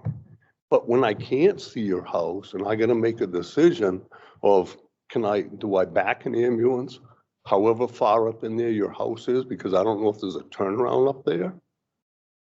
Yeah, but Chief, let me ask a question on the example you were stating. There was two. There was one on McDaniel's and the other one was on, what was it called? Eagle. Golf course way. Eagle. Eagle Drive. Which one, are you talking about McDaniel's in specifically? Yep. because we had a recommendation from Mark on that. He reviewed the road. The other one, I drove down both roads. I looked at both roads, and the second one, that was, I thought, totally, it's paved, put in a thing for an apron and a gravel. That, I think that was appropriate for that situation. I agree with the guy who was so far down McDaniels, the 10% wouldn't go very far. But, you know, we were suggesting that. The issue I'm trying to point out is you shouldn't be, the planning board shouldn't be letting the developer design and determine what's acceptable for emergency services. That should be the fire chief, the police chief, and the road agent, not the person punching the driveway. And stop and think about it. If I stand there and say, in order for you to put your driveway in, you're going to have to spend $100,000 in repairs on this, and you're sitting there going, ooh, boy, that $100,000 will be a lot better in going into my house. I will do this, this, and this, and it cost me $5,000. And the planning board and the board of selectmen say, okay, but it doesn't fix the need of getting that big fire truck. Say the money will be spent with approval of the road agent, so I don't. I think the policy, the way it's set up, does work the way you said, because on that first one, they proposed putting gravel on the road. Mark went and looked at it and said, no, I don't agree with putting gravel on the road. It's got a good surface. What we need is these trees taken out here to make the corner better, to fix the ditch. But Department heads do have a chance to weigh in and say something different than what that person proposed. And at the end of the day, you're making a point that the planning board shouldn't allow it. The planning board doesn't allow it. We made a recommendation to the Board of Selectmen. The Board of Selectmen is the authorizing agent the there. point I'm trying to make is when your policies, you know, once in whether it's tit for tat or whatever, once you go past two houses sharing a driveway, in my humble opinion, that becomes a road, because you're not putting all three, typically you're not putting all three houses close together. So you, and just bear with me for a second. It should be called after two houses it should be flat out considered a private road, and it should have different requirements. Because I'll stand there and say that if you and Bob share a right away and you got a house up there, you know, we'd probably don't need the resources that we do if the four of you in a line share. You don't stop, because one of our proposals is 3 houses becomes a private road. So that's a proposal we've just made, and we're looking to adopt. But even with 3 houses, there should be pieces in there to say that road should be 20 feet wide. When you're going to put 3 houses and you're going to make that investment for 3 houses, the road should be 20 feet wide. So It says common driveways may be utilized, however, no more than 3 lots may share a common drive. All 3 lots are served by a common driveway. Such driveway shall have a street name approved by the town to the maximum extended possible. The shared portion of the driveway shall follow the shared lot lines. So that's, I think you're, what's our driveway? what's your, is it 18? to a maximum of 18 for a driveway. So what I think what you're saying, Rick, serves purpose, but you're putting it in the wrong place. Like what you're getting to now is actually really where your concern is moving beyond two houses on a shared drive. Well, that's because the class 6 private road piece, we can't, I mean, I don't know how we address that, the subdivision piece, other than making the recommendation to say, hey, this is on a class 6 private road. Our proposal for your building permit is that you make a pull off to the side with your, and flare your driveway, or add drainage that is covered for a longer portion to allow a pull off with gravel, provided a 12-inch cover base. Now you actually can make that argument. And if you do it the right way, you don't actually even have to make the driveway any wider than what we're talking about, because what you want is a solid base to be able to pull off on. But your argument about calling something a private road beyond 2 driveways really is covered under 12.3.1 parents 3, where what it sounds like to me, and you can correct me if I'm wrong, is you're arguing that any more than 2 lots served by a common driveway is really a road at that point. Correct. And the reason I say that is because you go back to the, you know, for lack of, I'll just pick Lindsay because that's one we did. That's really a driveway, but it serves how many houses? 12, 15 houses Yeah, in there? not quite, but Where's this? Lindsay Point. Or take any of the but take any of these private roads, call them what you want, a private road, but they're really a glorified driveway. And the point I'm trying to make is that get into the 21st century and when you guys have better numbers than I do, but how many trips, how many trips do you or I come out of our driveway in a day's time? You know, I don't know what that number is, but you know, if it's 6 trips a day, now you add a second house, that's 12 trips a day. You add a third house sharing that driveway, it's 18 trips a day. You see where the numbers are going. Now the road gets, it's a road, it's no longer a driveway. The fourth one now requires it to be built to a road standards. If you Right. get the fourth driveway, they made a change for that. So if they put 4 houses on the, well, and they changed it. No, it's lots. They changed It's it from lots. houses to lots. Yeah. So, because now, so it services 4 lots, it has to be built to a driveway, a road standard, not a driveway standard. And that's one of the changes that came about. right. So I think what I'm hearing from Rick, and you can correct me if I'm wrong, but what Rick is proposing is really this should say no more than 2 lots may share a common driveway. And then when you move to the next regulation where it says where a common drive serves, in this case, it'll say 3 lots, the roadway shall be built to town specifications for a private road. But what are the town specifications? They're in the That- subdivision. That's the regulations. subdivision regulations. They're of- wider than that 16, 2 and 2. Right, it's the 20. I think it's 20 with 3-foot 20 with- shoulders. Yeah, I thought it was 2. Well, they got the private road standards is different than the regular subdivision standard. It's a little narrower. Right, but you have to build the subdivision standards at that point, So, not private Just to road play the devil's standards. advocate on this, you have that private road going in and you got a lot right beside it. So to try to limit the number of curb cuts, that first house is coming off and making a little short turn going in.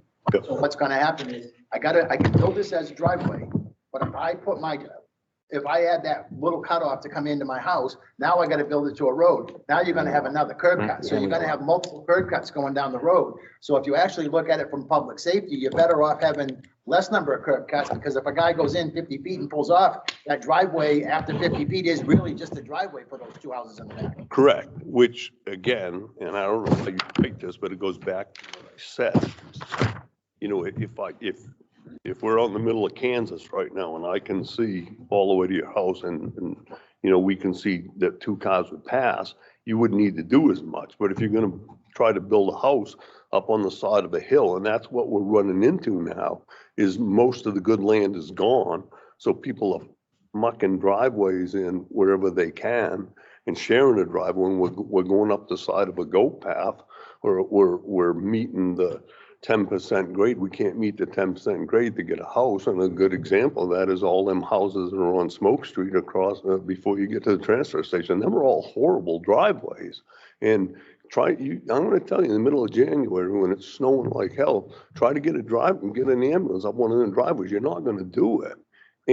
But that's a single home. But my point is that you got to look at the fact that most of the land is gone. So when you come in and want to put that shared driveway, put the tools in place to say, this isn't acceptable. And the town has to have enough to be able to say, look, there's certain spots that it's not going to be economically feasible to build your house there.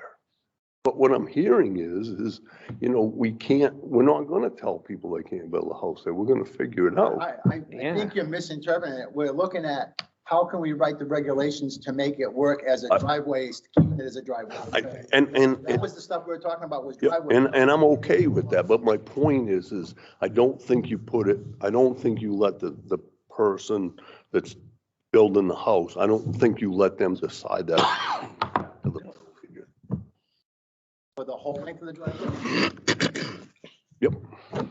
I'm not sure that we have the legal right to do that once the house is over there and determine grade.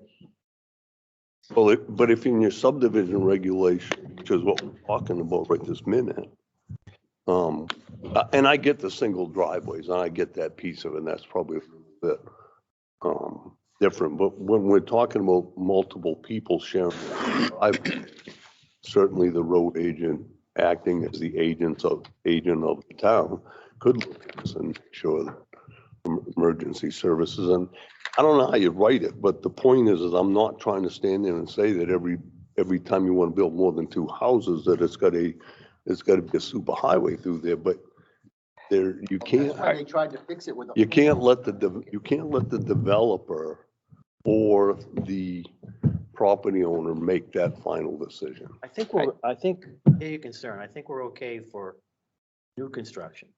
I would agree with you, we're getting out building permits on existing roads. Right. That's probably more of a problem. Right. But again, if you folks are coming in on an existing road, and chances are if somebody's coming in to do a 3 or 4 lot subdivision, they're gonna have to, I would hope the Board of Selectmen are gonna, in order for it to meet your regulations, and I'm not gonna say that I do, but there has to be a certain amount of frontage or back lots or whatever that stuff is. But if you jump through them hoops and you're able to put 4 houses somewhere out behind a road, then it would appear to me that, or on a private road, at that point, it would appear to me that the selectmen would be standing there saying, okay, you. By the subdivision regulations already in place, you have to be on you have to have frontage on a class 5 or better road. So if it's not on if it's on a class 6 road, that class 6 road would have to be upgraded like they did with Oak Hill. And that's where I was going with that, is that. Those regulations are already in place and they're already there. Right. Right, and we, But looking at the 1 or 2 houses, I guess my point is that it should be the road agent or the fire chief or the police chief or somebody that's saying, no, that's not acceptable. That's not going to allow me to get in there to do what we need. That is in place by that regulation that we have now on the class 6 private road, because Mark weighed in when they proposed doing gravel on the road, and he says, I think gravel is not, the road surface was good. This is the issue we need to address to get the, progressively better by widening the road, taking the trees out, fixing the ditch. Yep. So with that said, that you have the same input that he does. So when they come forward and say, here's what we think we ought to do, you have a right to come forward and think, I think this should be done instead, and it would serve a better purpose. And the selectmen are looking at that and taking that in consideration. Chief Walker, was there a report from you in that last application? I didn't think I saw one. Nope. And so is that not required? That's a question for the group. So they It's- always go to the road agent, they don't go to, They go to Used fire make chief comments and the before police in the chief. past. they're all asked to comment on it and provide input. And then the planning board provides input, and then we send a letter of recommendation to the select board. And then you Which may or may not folks, be listened to. and then you folks make the choice I'll that you stick that make. in there. And part of that, I think clarity would really help the select board. I mean, there are 3 new select board people, and so to have some clarity around this. Department heads don't always get listened to there's a either. little bit of growing pains with this private road because it just got adopted. We're actually trying to get it so that department heads can make comments before it comes to the planning board, so that the planning board sees all that stuff too. So Right. we're trying to adjust the timeline of when the application comes in, before it comes to the planning board and before it goes to the select board. So the applicant can say, here's what I'd like to do. Let's say the fire chief says, I think this would be a better idea. Then the applicant has a chance to readdress their plan before it comes back to the planning board to try to comply with what those department head says. So there's kind of like a little bit of a growing pain because it's a new policy, but that's what we're working towards and trying to Okay. get done. So that all happens outside of the planning board of the select. board. Correct, before it Yes. comes to the planning board. We're trying to do that all in-house through department heads working together along with the applicants and stuff. So it's one of them things that, depending on the timing of the meetings, we're trying to, we tried to set up a time clock to where we can make all this work, and it hasn't gone completely how we hoped in the first few, but the first few were actually kind of applications that were already in hand before the regulation got changed, so we're trying to. Most of those were very long, painful discussions. Yeah, so we're doing our best to fix those growing pains and They make it always so are. it's more streamlined. Those discussions aren't done yet, because. What I'm trying to say is from your perspective and you're gonna put your subdivision regulations and make changes to them, is that regardless whether you listen to me or not, the one thing you should listen to me is say, don't put this back onto the lap of the developer or the property owner. They don't I- have that authority now. They don't. I don't believe we have. I It's not actually part of the think, class six, it's but- part of the class six private road, it's not part of the subdivision. right, it's, right. It's that's- not even what it's- we're. I heard- It's a whole You're separate, and honestly, Just a minute ago that said, or 5 or 6 minutes ago that said that, well, if the owner decides to, But then, Because they're- then it's reviewed and commented on by the road agent and yourself. but So, where that was at was in the class 6 and private road component. It was addressed from that side. And that's what I was trying to seek clarity on, is I'm saying, hey, we're talking about something that is not addressed per the regulations that we have recommended. And if you look at the regulations we've recommended, we're actually trying to make sure we are very conscientious of the fire department's needs and the police department's needs by adding language around turnouts, by adding language around shrinking the size of private roads from 4 houses down to 3 houses. We're really trying to make sure we're driving this in a productive and meaningful way. perfect example of my frustration with the policy that you have in place right now, currently, is the DeBerto subdivision on the Barrington Stratford Tunnel. That driveway is over a half a mile long. The developer went to the planning board and said, and I realize that some of you people are new, that that driveway is a heck of a lot wider than what the fire chief says it is. The issue is that the 2 lots they intend to build on are in a half a mile in that road. There are no good places to pull off a half a mile in, and the road does this, and it goes through wetlands and stuff. And the other issue comes back to is that in this particular case, I'm gonna make the assumption, because it's a half a mile in there and there's land on both sides. Now, I realize a good part of it is a swamp, but somewhere along the line, that property can be subdivided again. And the way that our stuff is in there, that if you nickel and dime this 1 lot at a time, we're not gonna, that will be a perfect example of a driveway that will end up with 8 or 10 houses on it. It by the can't. regulations. no, we just The changed it to regulator- lots. Have We enough just road changed it to frontage. lots. The 2 property owners would have to get together, they Right. would have to agree, then They'd they'd have to build change a their road. deeds. They would have to build a road to a town standards as a road, Okay. then subdivide off it as frontage. That Now was, it's subdivision. that was not the way it was relayed to me. I'm just telling you what the regulations. Right. And That wasn't relayed to me after that was. And your argument about the driveway, that becomes a piece that our inspectors will handle, because if they're going out there and we're told that and the plans say that the driveway is 15, 18 feet You wide. actually had a surveyor lay it out, Oh, he yeah. said, here's what the dimensions are, here's where it is, here's the distance between pull-offs. That was all laid out by a Right. surveyor that laid out exactly what was there. So if it's not truthful and honest, if you're saying, hey, the surveyor said this and this is, Unless they added turnouts, there's no turnouts on that road anywhere. there was I'm a pretty sure turnout. that Barry's There's survey said the 2, I road think. was a 12-foot wide going down through at the narrowest point.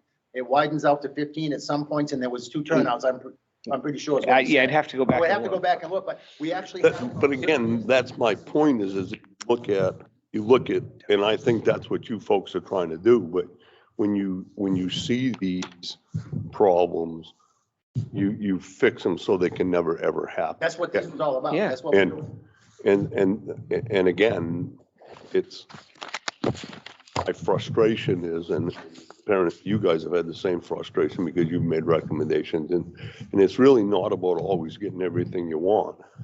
I'd prefer to have something in place that says, here, this is what you gotta do, and it's done, and the thing is, you know, if I'm gonna build that house out there and I come get your regulations, and your regulations say this is what I gotta do, then I know it, and You have that. That's what I'm not understanding. That's what's in there. The driveway has a minimum width that you gotta have. They're actually adding that thing in there about the pullouts.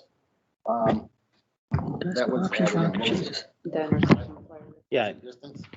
I think all of the suggestions we have here are to your Right. point. They They- address They all of don't the address all your concerns. points, but Well, they, a good portion of them. they going to your concerns. I think we're trying to make progress. So not pat ourselves on the back, No. like, we're hearing My you. recommendation would be take the packet in front of you.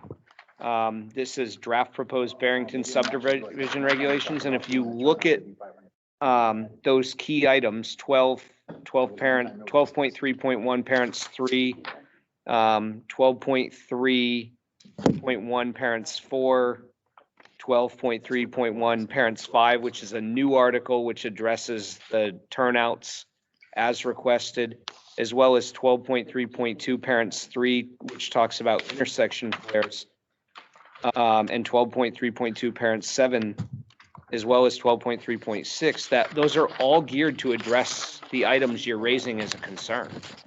And I'll just say this, not from my perspective, taxpayer's perspective. When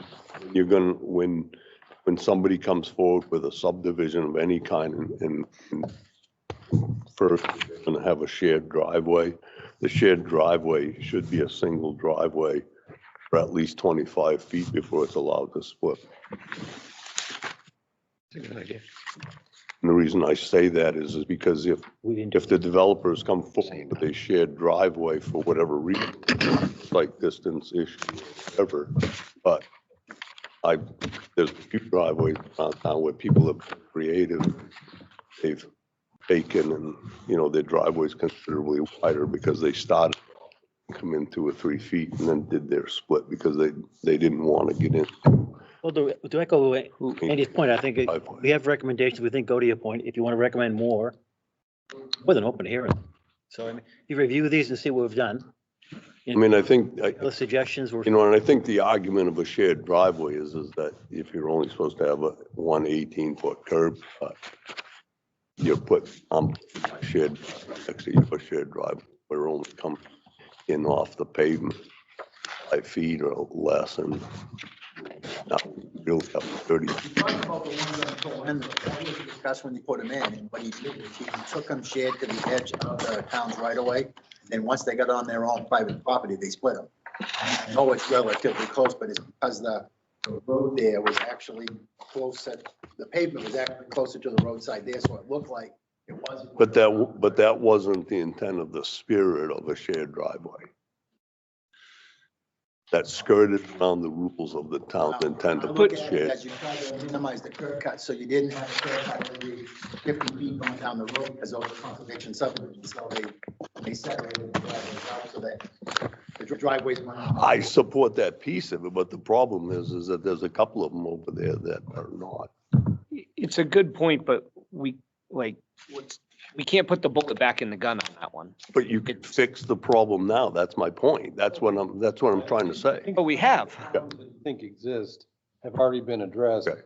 I mean, That was my point is that don't, okay, I'm not telling you to go over and do that, but let's just make sure that we've tightened that up enough so it doesn't. Well, like I say, my recommendation would be review what we've done, we're proposing, and anything additionally you want to propose, we'll certainly be I glad. just need to get a fire truck.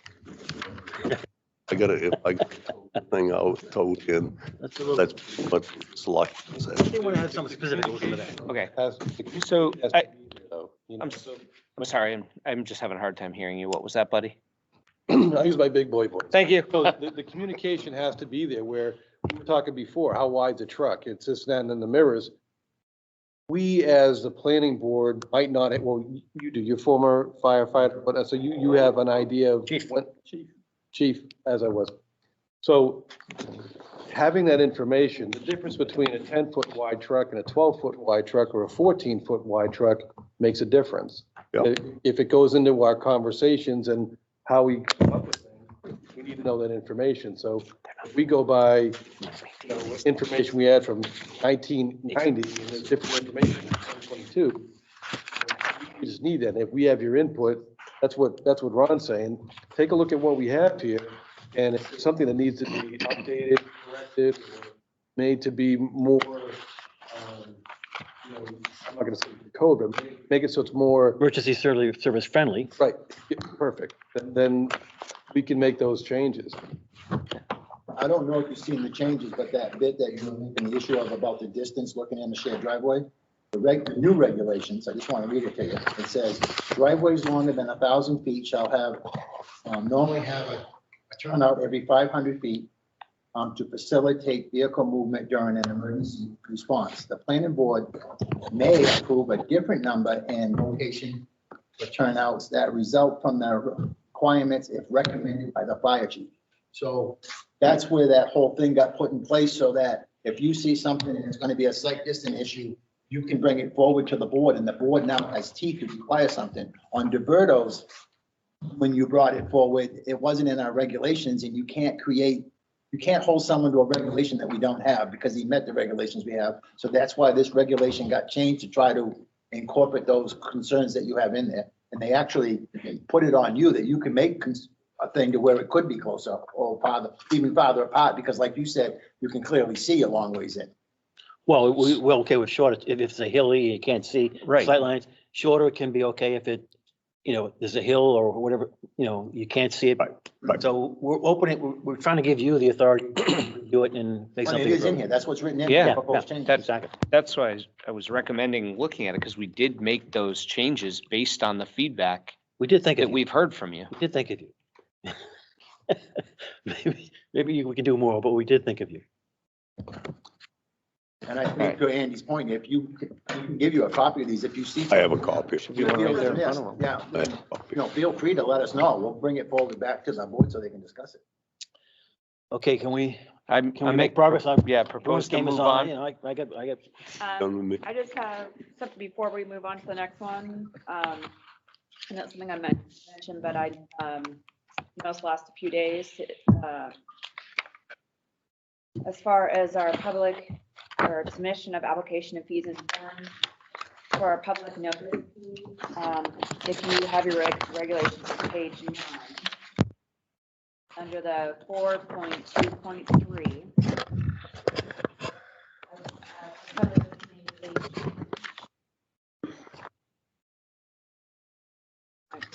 Need to cover costs associated with public,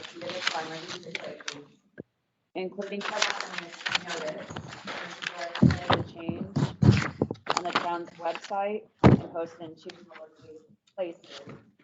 And I asked for that.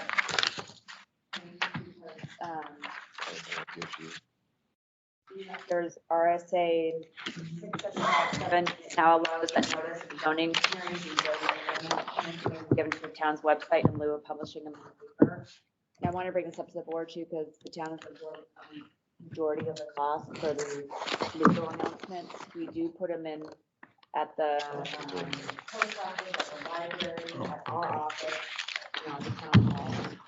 sorry, Vanessa, is it written somewhere? It's, I no, know no, it is not. no. I She's apologize. I Oh, just, okay. recommending. it's a new- an Stop flipping through additional- pages. I'm sorry. This is a new thing I found the last couple of days, because we've been discussing internally in our office that these fees for paper that we were gonna have to ask for applicants to pay our fee. We're saying, well, can we do this to help alleviate that cost? It's not a requirement to be published in the paper as a legal ad, as long as it's published in a on our online website homepage, or link directly to the notice, and then it's going to be posted at the time stated and will remain on the website until the conclusion of the hearing. Then it's also posted in 2 other public places.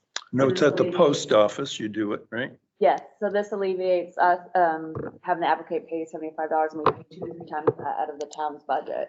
So this, I feel like, will help. It's crazy. I don't know why it hasn't been changed before, but. I don't think anybody gets newspapers anymore, hardcopy newspapers. Right, So that was what Buckley brought up at that training too. Right.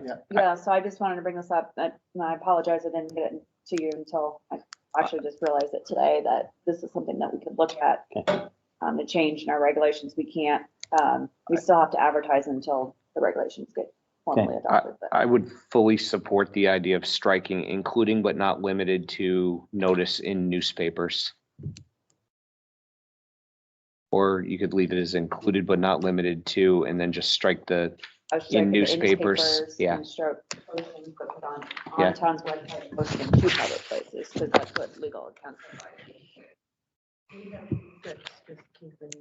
Yeah. Actually, Why legal even- recommends you don't even use the paper anymore. Yeah. Right, why would we even put on the town's website? I would almost leave myself the freedom to just say posted in two public places. I think it's right to have it, I just, I can get some more clarification. I asked for a legal opinion on that, and our town council said that it had to appear prominently on the website's homepage. That's a statute. okay, I'm part of the Okay, statute. that's- Yeah. part of that's the state statute. clarification I was Yeah, looking sorry. for then, okay.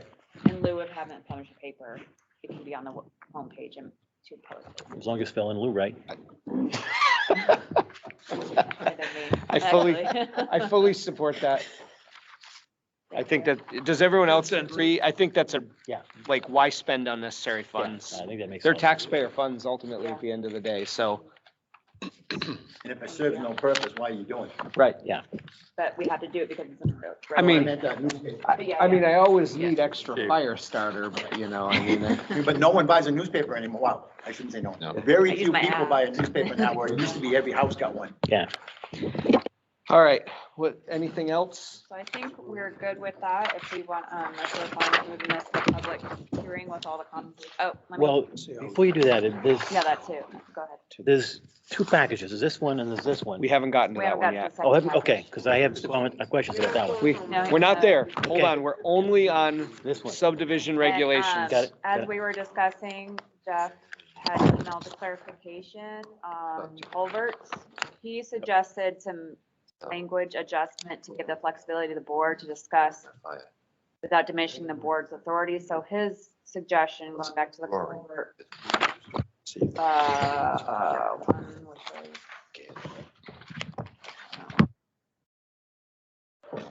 was on page 5, the top one, 2.3.27. I'll just read it.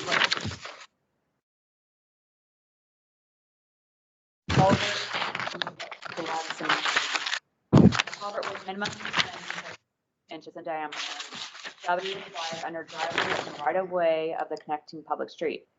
Under certain circumstances, road agent may determine a larger culvert or use of a culvert 12 inches in diameter under specific current site conditions is appropriate. That's where he added additional language is appropriate. Or use. Or use, excuse me, yeah, the or use Okay. for the Yep. culvert of 12 inches. Yep. And then, and that current length is appropriate.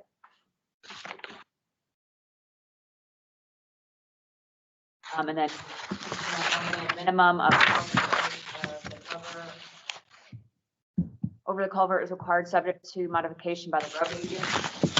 Culvert shall extend 8 feet out from the edge of the pavement or beginning of the slope from the driving surface for the unpaved drives. Culverts internal. No, that's what we added language to that. Right. So Okay, I'll just okay. read his and then we can, if you Yep. don't mind, we'll. Okay, sorry, go back. That's sorry. okay. Culverts internal to subdivision shall be sized appropriately per engineer's site plan.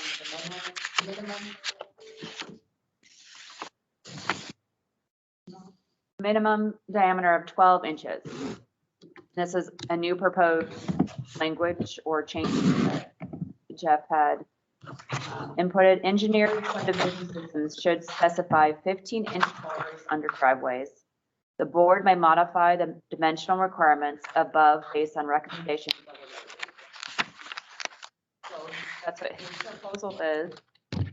We can add to it, I or think, we can keep what we had originally discussed. I just wanted to make sure that his notes were I kind of like Jeff's suggestion. in lieu of, or instead of what we talked about before. No, I think we can add that ours. As well. I would do both. Okay. So the only thing that catches my attention was the board may modify the dimensional requirements above. Usually that's a proposal from the Right. the engineer. Yeah. That would Whether come it's from, a subdivision, you still have the right to waive it if you need to. right, Or if they give you convincing reasons why you should. right. I would, which kind of goes back, Want to say waive instead of modify? it kind of goes back to Rick's point of like, where he's arguing, hey, we should be the ones waiving it based on them creating a compelling argument, not them. Right. So I mean, from that standpoint, I would agree. I think I would leave out the last part of that language. The board might modify engineered subdivision. That's already the standard. Engineers subdivision system should specify 15-inch. But I would just. how we have it here. For use. Right. And then add. Because the word use addresses the part that John was alluding to earlier, where now you can say the use makes sense to create a longer culvert so you have a pull-off in nature. So that actually helps address that problem. Right, and that's why Mark being able to weigh in on that whole thing for the 8 foot, or depending on what the situation is, that you guys makes sense. Yeah, keeps us out of it. Yeah, we don't want to be. Yeah, we don't want to be I mean, what you see on the plan isn't always when they start developing stuff up. Sometimes it looks a little different when you actually get on the site. And when Mark's out there able to physically see what's going on and understanding road construction and how it gets affected, he can make a way better decision than this board's gonna. And he looks like after we approve it, so we want to give the authority to him. And Well, I stay think out by of it. having this little change, he can rewrite his driveway permits to coincide with this, so it gives him Right. what he needs in order to bring this forward. It actually helps make a better, it'll make a better road coming in, whether it's a private road or a public road, and it'll allow for our driveways to be laid out in a more effective and functional manner.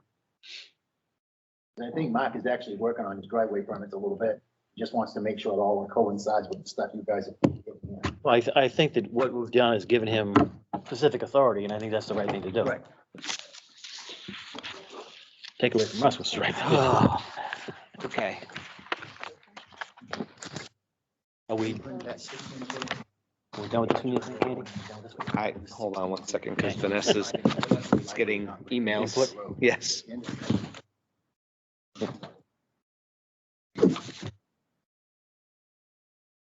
Do we have any other, Derek, did you have anything else you wanted to address? That's what Yeah. she was asking. So Carol had a question between the intersection, there's the 12. Right here. Carol, do you mind? I know you just emailed me. Do you mind? I think we were trying to discuss it. And about that they are similar or redundant, the 12 point. Oh, yes, it has to do with the apron. Yes, ma'am.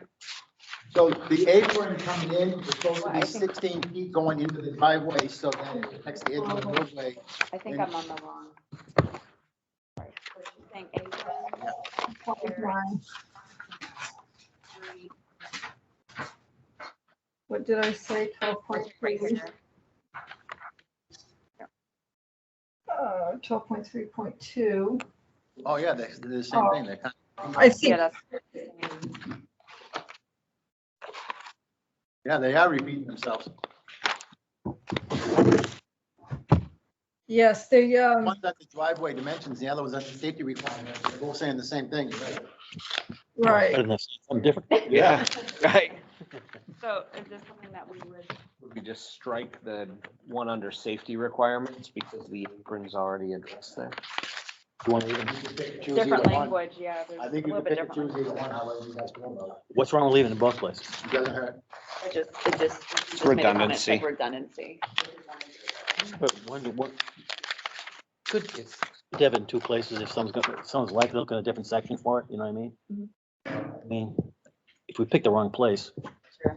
then someone might miss it. Well, so here's the practical side of me, where it says all driveways shall be paved for a distance of 16 feet from the edge of the travelway. The paved portion shall be constructed to prevent all drainage from entering onto a traveled way. Well, on a private road, it's a dirt travelway, so you're not going to pave the apron on a dirt road coming in. Yeah, so that gets part of Mark's driveway permit. If it's a dirt road, they don't require the pavement coming in, but if there is pavement, they require it, and they actually have that. You have it as part of your application and the layout of it, correct? Yeah, if it's But I paved- actually it's think paved, you gotta that's- come in 2 feet though, right? It's a, no, if Well, they're, no, it's a no. dirt- to put pavement at the end of a dirt driveway to go onto a dirt road. is- No, I'm saying if it's paved, it's gotta But go in 2 But feet. it's, right? if it's paved, it's It's gotta gotta go go into 2 feet. 16 feet. Right. 60. But what I'm pointing out is if you look at under aprons, it actually addresses it to the edge of road pavement. It's specific about road pavement for the apron coming in. Under the safety requirements, it doesn't specify any of that. It just says you will pave 16 feet. Oh, in that in case, so from the it's- edge of a so- travel So we have way. to change that. Yeah, so I Yeah. keep the one that says to the road pavement, do away with the other one. I would leave 12.3.2 parent 6 and Strike the scrap other one. 12.3.4 parents 3. Okay. I mean, with, my concern was they were different places, but we're on the same page. So I. And the intent is As to long go as up to the there's- edge of the road, the pavement to protect the pavement. That was the reason. Okay, Right. so we're. I mean, is everybody? Does everybody agree I'm not going to, coverage. that striking it cleans up that language and makes it? Clean it up consistent anyway, with that with shouldn't the it? spirit? Road Yeah, exception it's and all fixing that. language was Just get paved in rid the of it. second one, so striking is quicker. Easier. Easier is good. So I would like to point out that actually, I think this is all Connor's fault because Connor made the statement at the beginning that we were going to have a quick meeting. So, Yeah, I'd have to agree. Second. I accept full responsibility. I'd like to correct my faults by recommending that we make a motion to adjourn. No, get it I would, done. I would. Get it done. Get it done. All right, proposed site plan regulations. Are we ready? Mhm. Well, I'm gonna take like a few minute break Yeah, to. People need a break? It's gonna be quick. Well, I know. I want to stretch your legs. We're gonna power through this here. And moving on to site plan review regulations. Has everybody had a chance to look and review? I have, do you want me to just mention the areas that have questions, but not, let it quicker?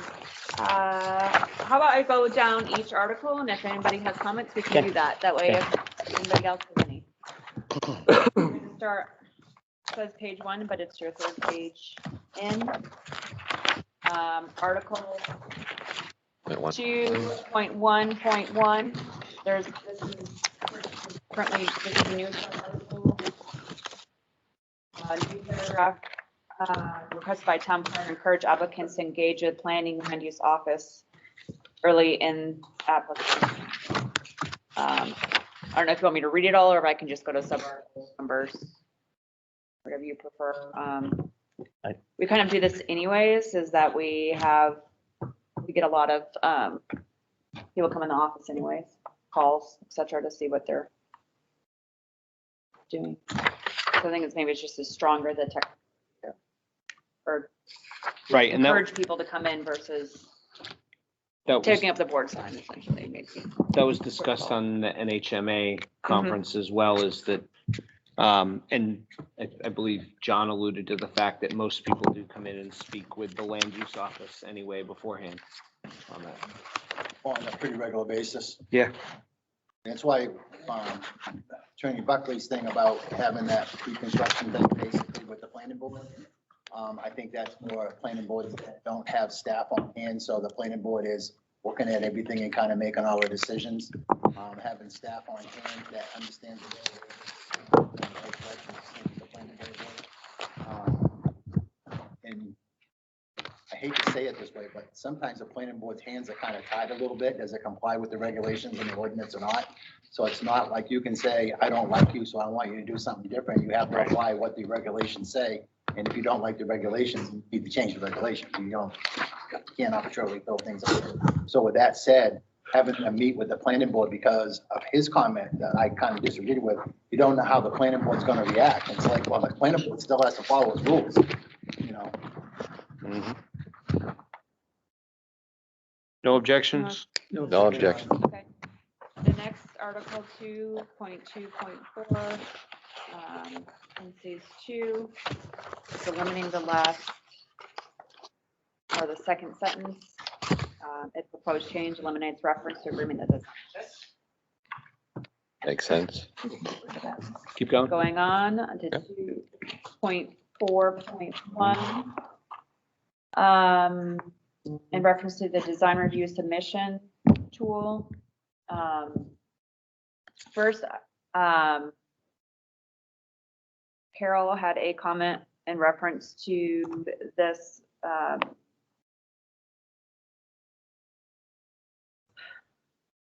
sub-article. Carol, do you mind if I just read your comments? Are you okay with that? Sure, yeah. Okay. Okay. I know there's been some discussion about how our process of design review and site review that I've had a little bit of discussion with her as well to clarify that not only the purpose of a design review, but also stating specifically what is required for this phase. While some engineering is assumed, since this is what triggers design review, the applicant should not be required to submit a full set of plans to meet the requirements for formal submission. So that's her notes on that. Because a lot of times we get as you've seen for example, our last two case files, a complete site plan, your site plan was submitted. That's not everybody has to do that. I know the town of Barrington has traditionally done that. So we're also giving a little bit clarification for the design review submission tool. That have any questions or Any issues? Next, moving on. that starts for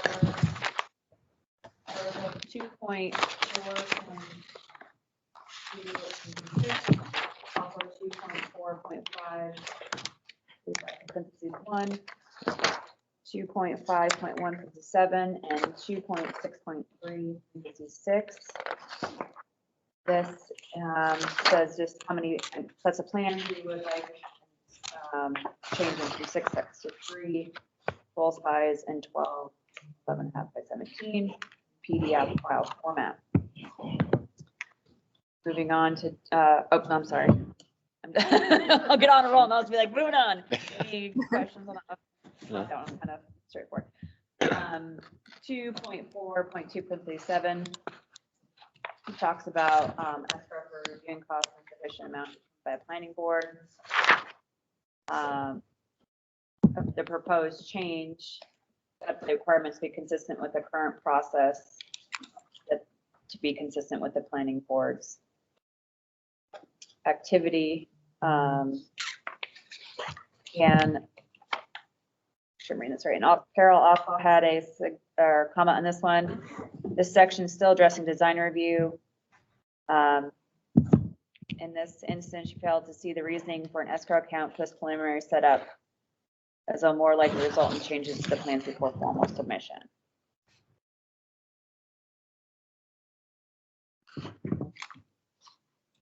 Do you have any more comment to add on that, Carol, or?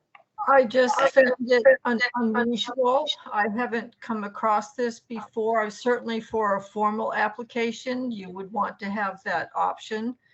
But I'm struggling to see the value of having that for a preliminary.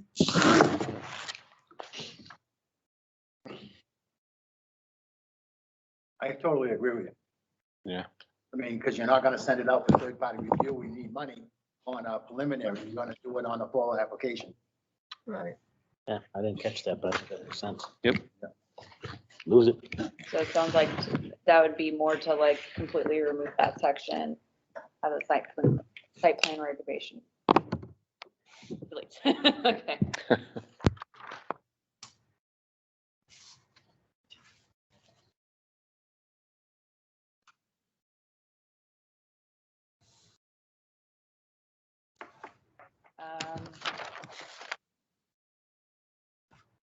Moving on, 2.4.2 parentheses 8. This is a new. So you probably want to make that 7 when you took 7 out. just Oh, so yeah, that- okay. So we're gonna relabel that to number 7. Leaving number 7 out. This is a new paragraph.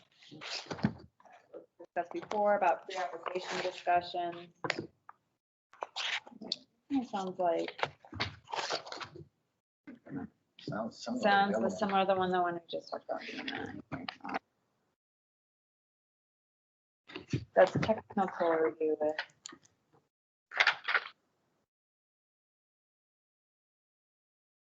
Kinda is the It same, sounds yeah. the same. It is a Does base, anybody have any comment or, kind of the same thing. yeah, it sounds like it's the same. Right, this ties Is back to, there a more appropriate place than, Is it even needed if you got it in the first section? well, I'm saying that should we put in the first section, the 2 point initial inquiry, which is optional. We kind of already have a little bit of that. You're also saying the technical review might be the appropriate place in the initial inquiry. versus 2 point.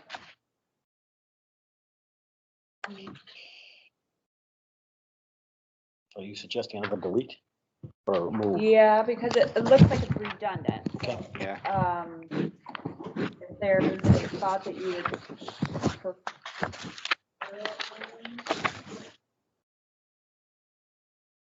Newspaper, I would say it's a duplicate of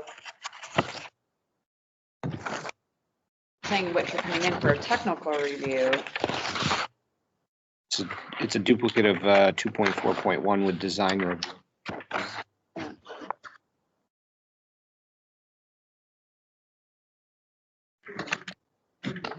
Yeah.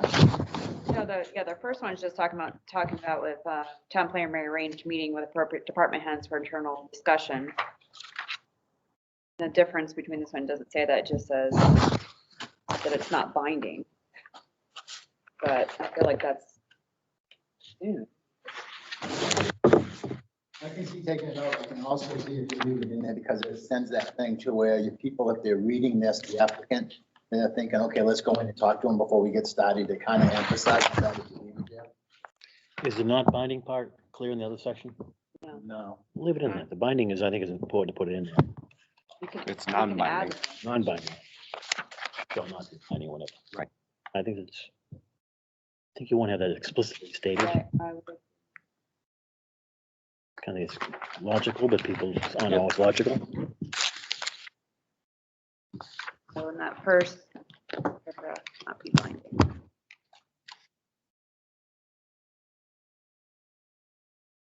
So we're looking at it in this both spots. Sure. Please, Yeah. I'm sorry. I As it feel like gets I'm later, overtaking we're it. more accommodating as we go. Okay, let's go.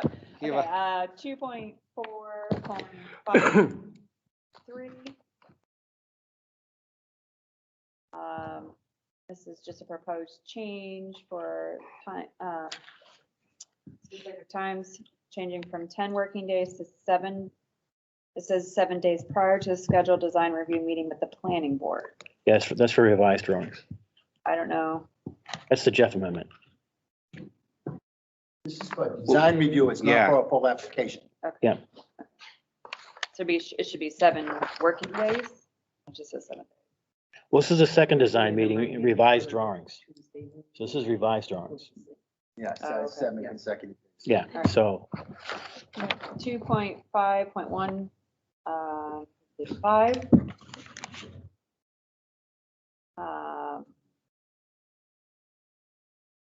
Is this a change to be consistent with the current process? Striking the second sentence. 2.5.1 says 9. The proposed change clarifies what work is going to be included in the material list for escrow estimate and makes requirement language consistent.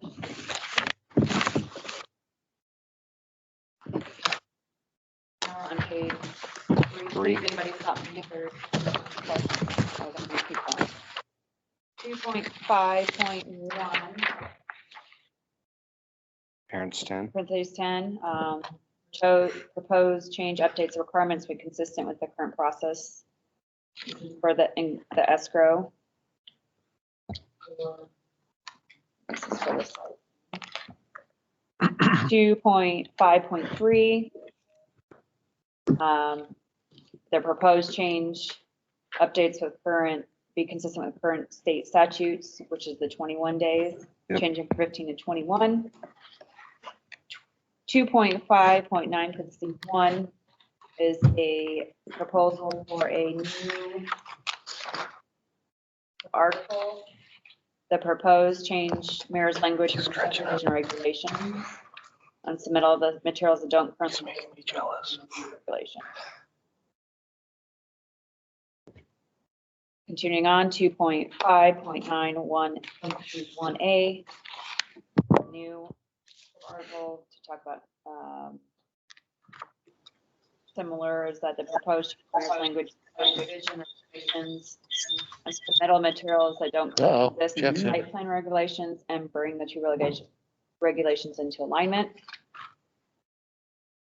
Now we're moving on to 2.5.9, parentheses 1B, proposed change continuing meetings, proposed change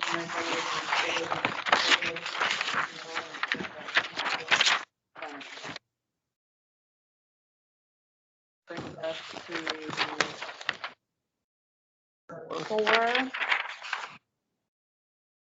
2.5.10, parentheses 3.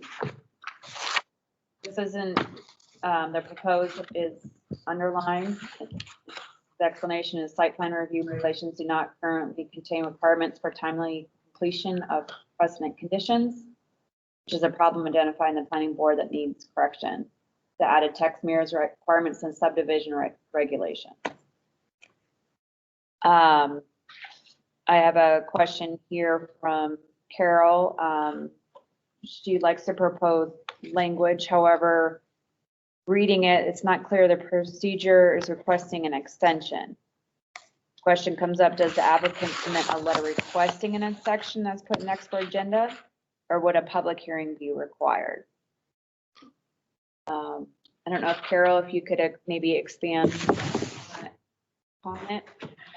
Yeah, I've seen this happen in both ways.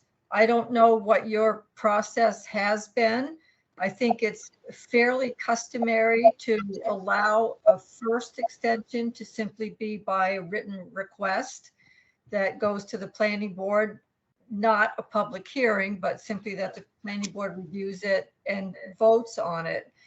An additional extension, if they still can't complete the project a second time, you know, maybe a public hearing. I mean, that's really up to you, but I just think that there should be some language in here that lets the applicant know what they need to do if they're going to ask for an extension.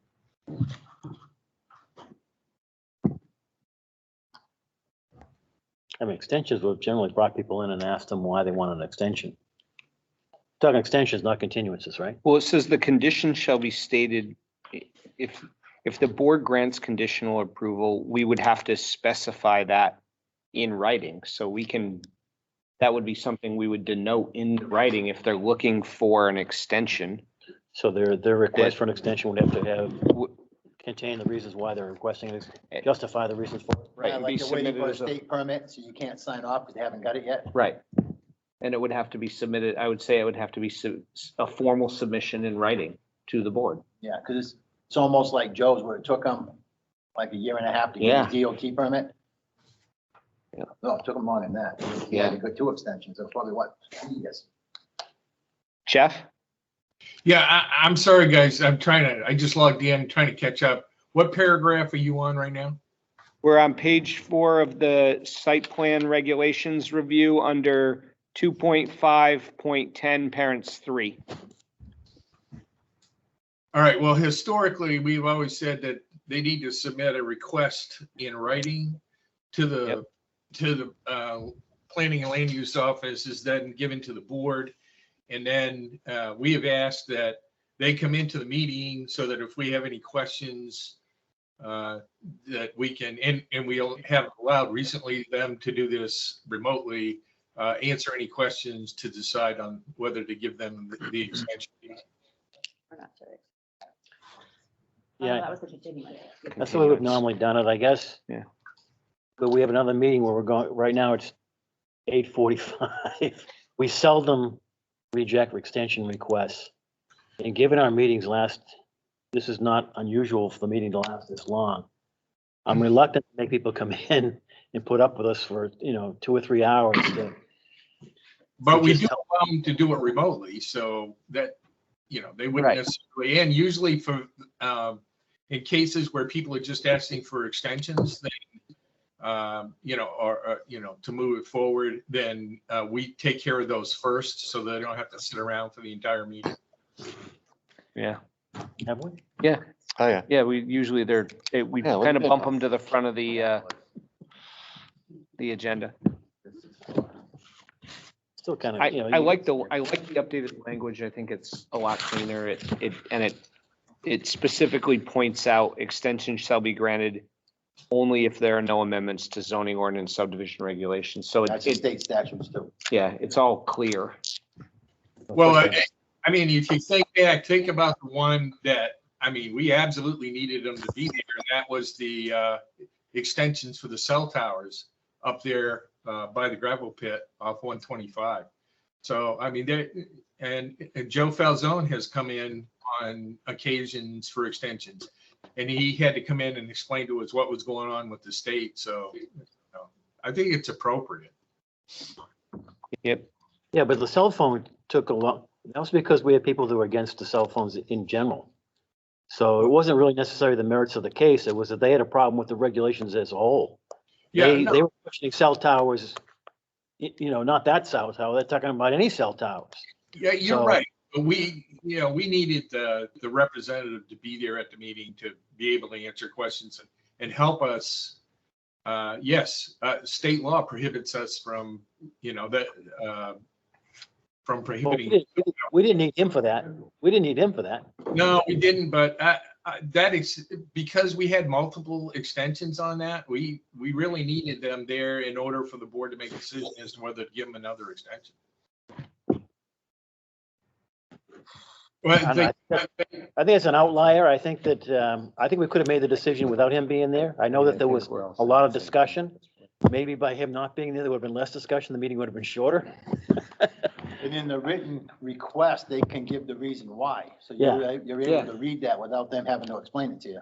Ideally, I prefer that they give the reason why in the written request. That way, people are prepared coming into it. And if there are things that you challenge or disagree with, you have the opportunity beforehand to look it up So you want to still bring him and in? say, hey, does this make sense? Okay. I don't Okay. care if they don't come in. They can do it remote too. that's fine. But Yeah. yeah, I think you have to be able to have that I think a lot of these conversation. things are represented by, engineers and attorneys and stuff like that. Yeah. I just hate to put them on the clock or something. What in this change requires somebody to come in person? It says the applicant shall have 12 months to comply. Condition not met shall lapse unless mutual extension shall be granted only if there are no amendments. So what about this? We're debating whether they should be there in person or not, but what about this requires them to be there in person? There's nothing in it that says that they have to be there in person. Right. That was what the question is. Can they just send a letter without being in person? That was the question. Clarifying that. Yeah, honestly, I'm Like the continuance. I'm good with that. I'm fine with it. It just may mean you're at the peril of the board if you choose to not be online. Yeah, I think remote. When I first joined the planning board, we didn't have remote. So this is a pandemic thing in theory, right? No. Our technology was getting better all along, and Connor Didn't you have led dark that. hair when you started? What? Yeah. I said, didn't you have dark hair when you started too? I blame it on the planning board. Still had 3 cars though, too. Yeah. I had four.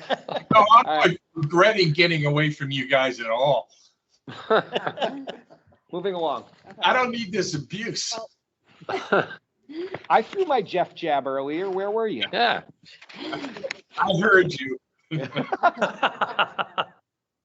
Okay, moving on. 2.5.12, this proposal, change of recommendation update. Article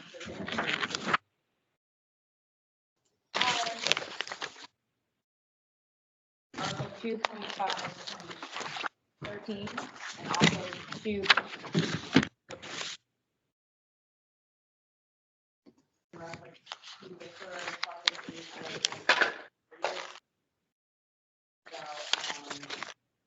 Submittal of signature.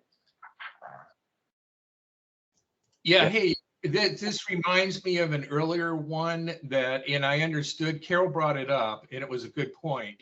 It was the one where it had for 2426, 2451, that full sets of plans, and that was under design review. I agree with her comment, that's not needed. But that's the only two sections you deleted it from, is that correct? Because 2517 and 2636 apply to formal applications. I think we discussed just for the design portion that the escrow was gonna be removed, and it was for 2.4.2 parentheses 7. That's it, it's on the page Oh, 2. Okay, There's got it. one right there, Yep, got it. and that was in reference to the design portion. 2.5.14. This is a new article, just RSA stipulates conditions and process for revoking approvals. This includes expiration of plan for approval, which have to be formally revoked for this RSA. State requirement not currently referenced or delineated in Barrington plan regulation.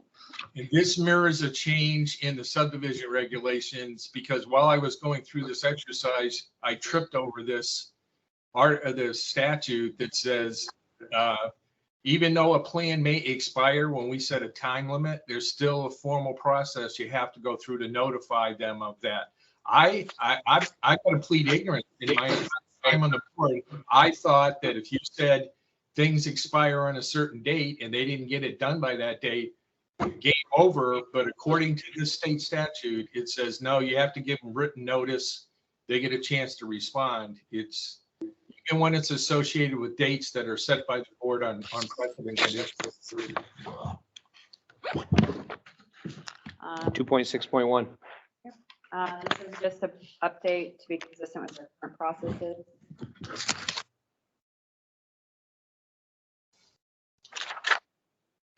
Yeah, the way this was originally written was planning board got all the materials and reviewed it.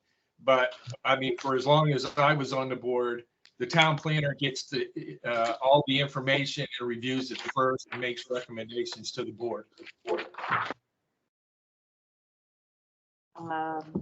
So 2.6.2 parentheses 9, this is a new proposed change, just got multiple times by the planning board, with the town agreeing that this is appropriate needed change. For a cost, project does not exceed $100,000. Hold on. Sorry. It's classified as a minor site plan. Yeah, that's on a minor site. This is an addition. Criteria.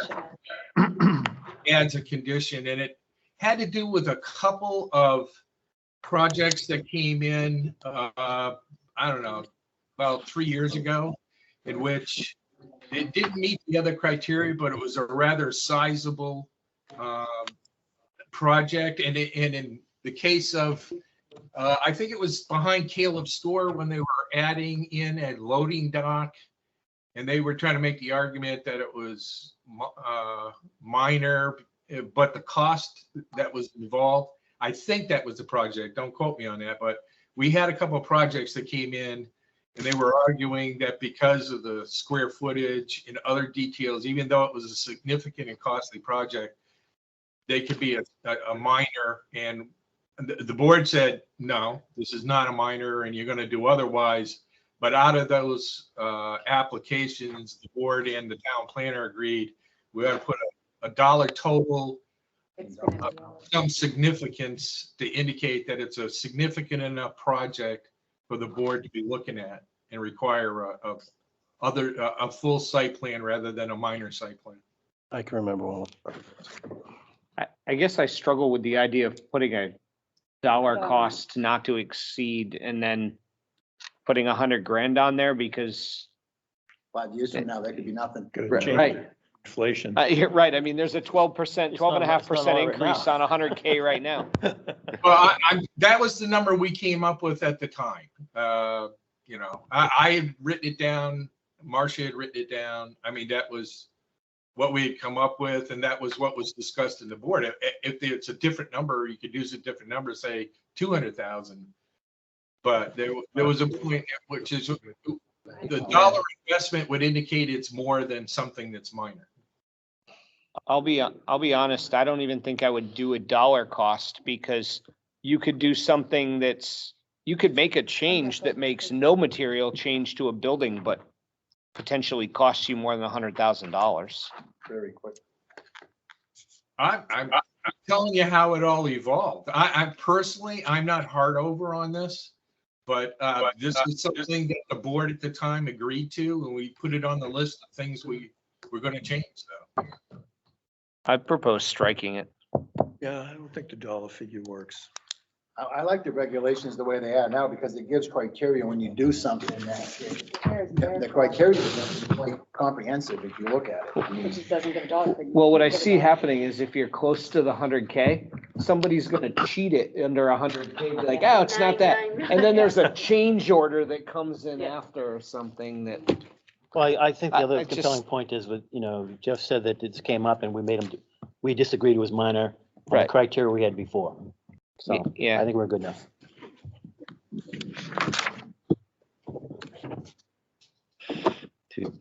2.6.3 parents 8. The proposed change clarifies that work is included with material as escrow estimate and is required language consistent with state statute.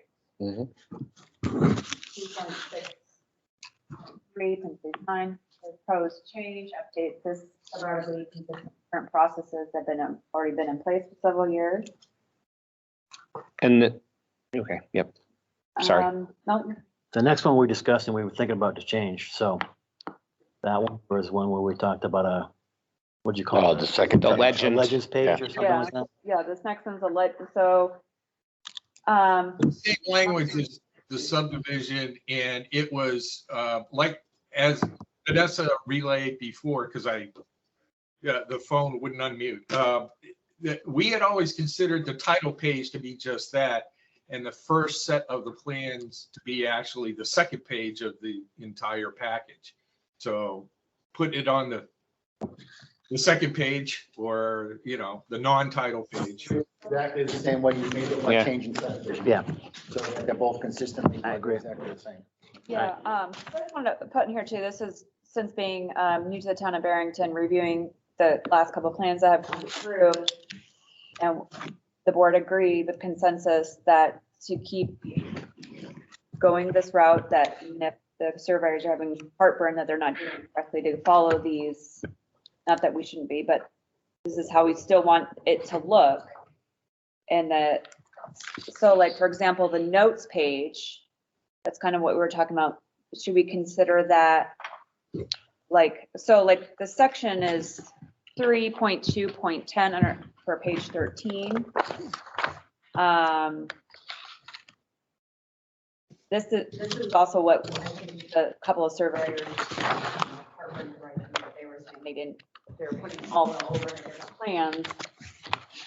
Instead of having the note page posted on the first sheet, we want to call that like a legend. I think the legend sheet and then in the note sheet would be the second sheet would be where all that stuff goes. So my suggestion is we change 3.2.10 to say the note sheet shall be located on, and it could be the legends page or the title page or whatever we call page 2 now. Or Yeah. then that cleans that up as well. We need you guys to come up with a cool name for the second page.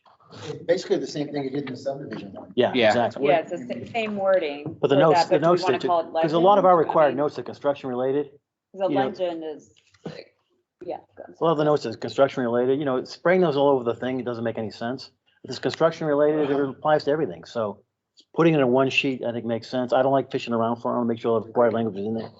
So now that And they were Jeff's not here, I have to do that, so, Yeah, I mean, and I know I want this it is I want it to be easier now than. putting. We'll call it the Ron Allard instead of the legend. Yeah. The lazy man Page was- clause.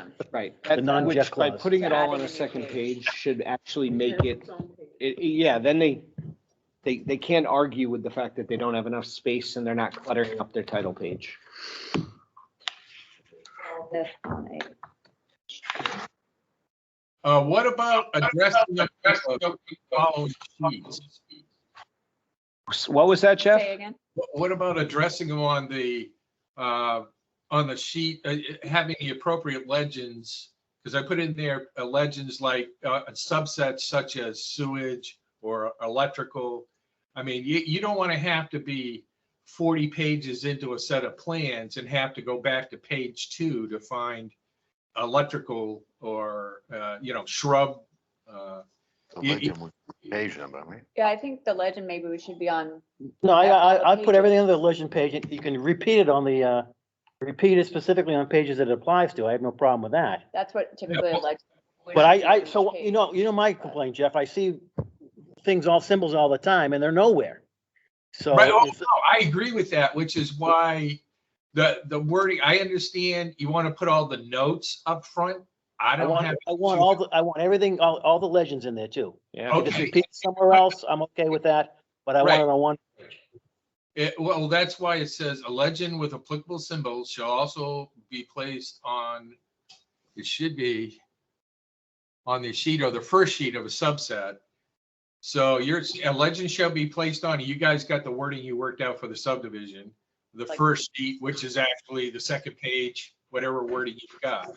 Right, they don't But have then, their do you want right to, there. the last part of that says a legend with the applicable material shall also be placed either the first sheet of a subset addressing specific systems. I'm okay with, I'm not saying that, I'm not changing that. Okay. I'm suggesting we change that. Yep. Okay. It came up in the last submittal that it was surveyors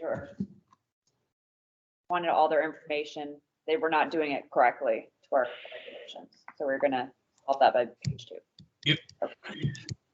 All right, moving on to 4.4. 4.42. This is a proposed change update to articles that include generation. So it's added to zoning ordinance 2. Page number 7. 4.2.4 parents 4, also 4.2 parents 10. Proposed changes address the problem identified during considering the application. Planning board requires applicant match treatment information for drainage, which the applicant correctly responded is not required in regulations. Now they're asking them to put.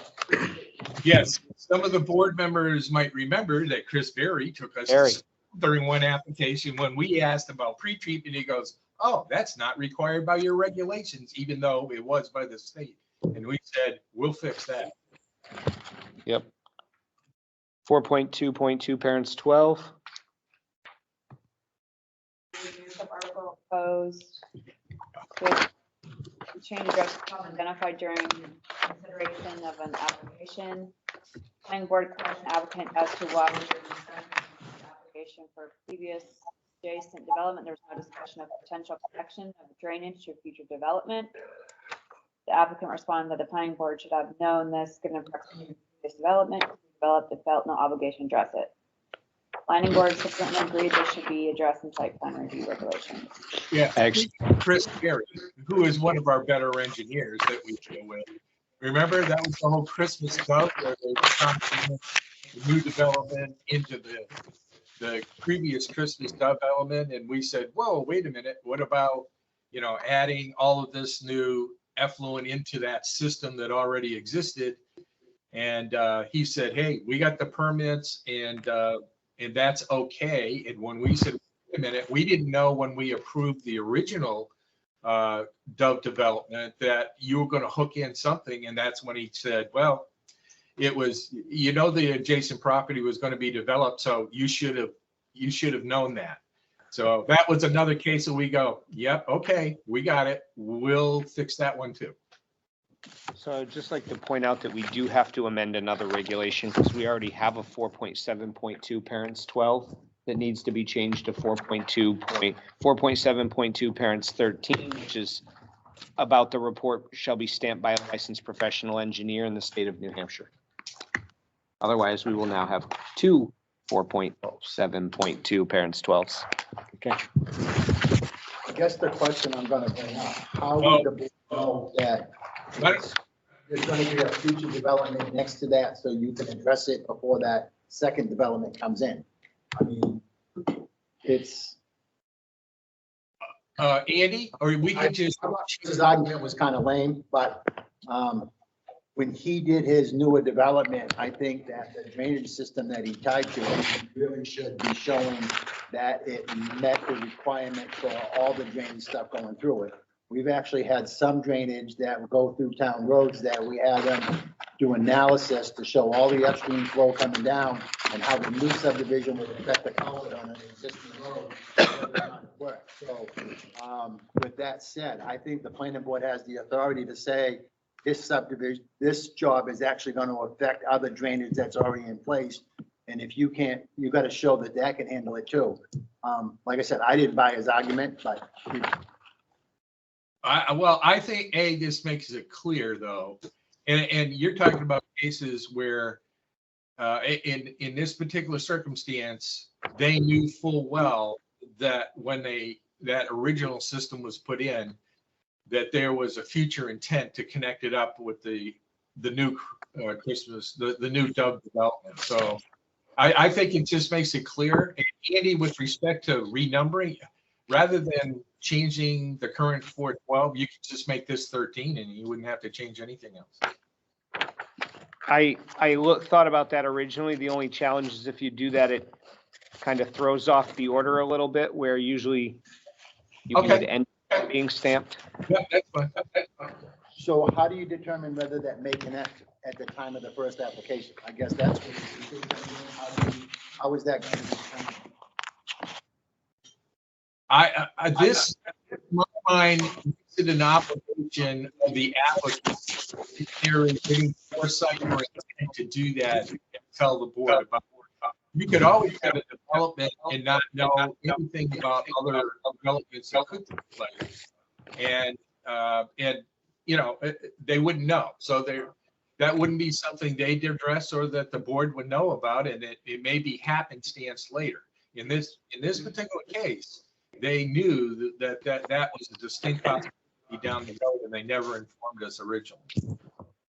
But even if they didn't, by adding this change, you're kind of catching that by saying the drainage system may connect to another or future adjacent development. So you're saying an existing or a potential future one, it can connect to, and further along in it, we're stating that by doing that, they not only have to stipulate it on the plans, but they have to show how the interconnected system meets all of the requirements that are there. So they're tying into an existing system. They have to now show that that existing system will handle everything that you're now connecting to it and putting into it. So that's a different thing. This one says that the first development has to determine what's going to happen in the future development. Now, that doesn't really work. But if you say the new development has to determine that the existing infrastructure works, that's a whole different thing. So then they might have to upgrade the existing infrastructure to handle the extra load they're putting in it, which is, you know, you're putting it on the applicant when he does the second phase, not when he's doing the first case, guessing what could possibly happen in the future. Well, I don't know if I agree with that. Why do you say that you're making the first applicant do that? Because the way this is worded, if the drainage system may be connected to another or future development, so that first guy has to guess what that future development's going to be and design his system according to, without even knowing what's there. That's what this says if you actually read it. John, you're kind of right. And it covers both cases because it says our discharges to an existing one. But again, going back to that Dove development, when they put in the lower one, they knew that they were already working on the upper development, and they didn't tell us that. But do we want to know that or not? I mean, I guess that's the crux. I mean, I actually think you could solve that by just taking out the drain. If you left it so it said the drainage system may connect to another adjacent development or discharge to an existing development. So you take out the future component. Right. So then the new guy has to make sure that the existing infrastructure he's tying into works. Right. Which is what they should have been done even on that other one. Right. And then Not only do they have to do that, if they can't, then they have to upgrade, they have to make a proposal to upgrade Okay, or well, something else They can- system or They can deal upgrade with it that on their system site. or make the water flow down, All slow right, so down, just- hold it back longer, so that so it. you can't just strike the word future. Yeah, I would say strike the word future. Leave it. I'm good with that. Another for future to another, so it just says to another adjacent development. Yeah, so they gotta make sure everything downstream works. You can't just. Yep. Because we have, not only for that site review, but a lot of times in subdivision, once you get multiple subdivisions all lined up in a row, they start to compound on each other downstream, handling of water flow. That's probably why you get pinged. Moving on to 4.8.2 parents 3, as long as everybody agrees, hearing no objection. All right. Move it on. This proposed language. Yeah. Or proposed change makes the language consistent with the norms that as clarification. During this applicant. 4.8.6 is a new. Commercial, structuring. And one access point per lot shall be allowed unless specifically authorized by state driveway permit or by planning board under Article 8.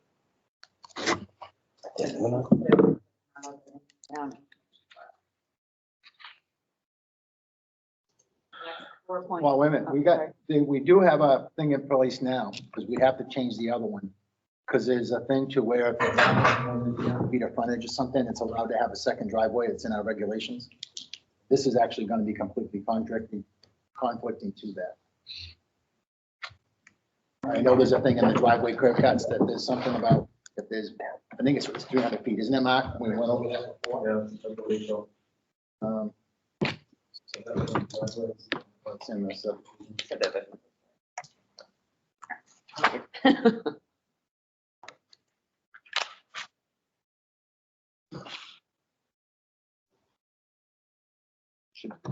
So should it say allow approved access points?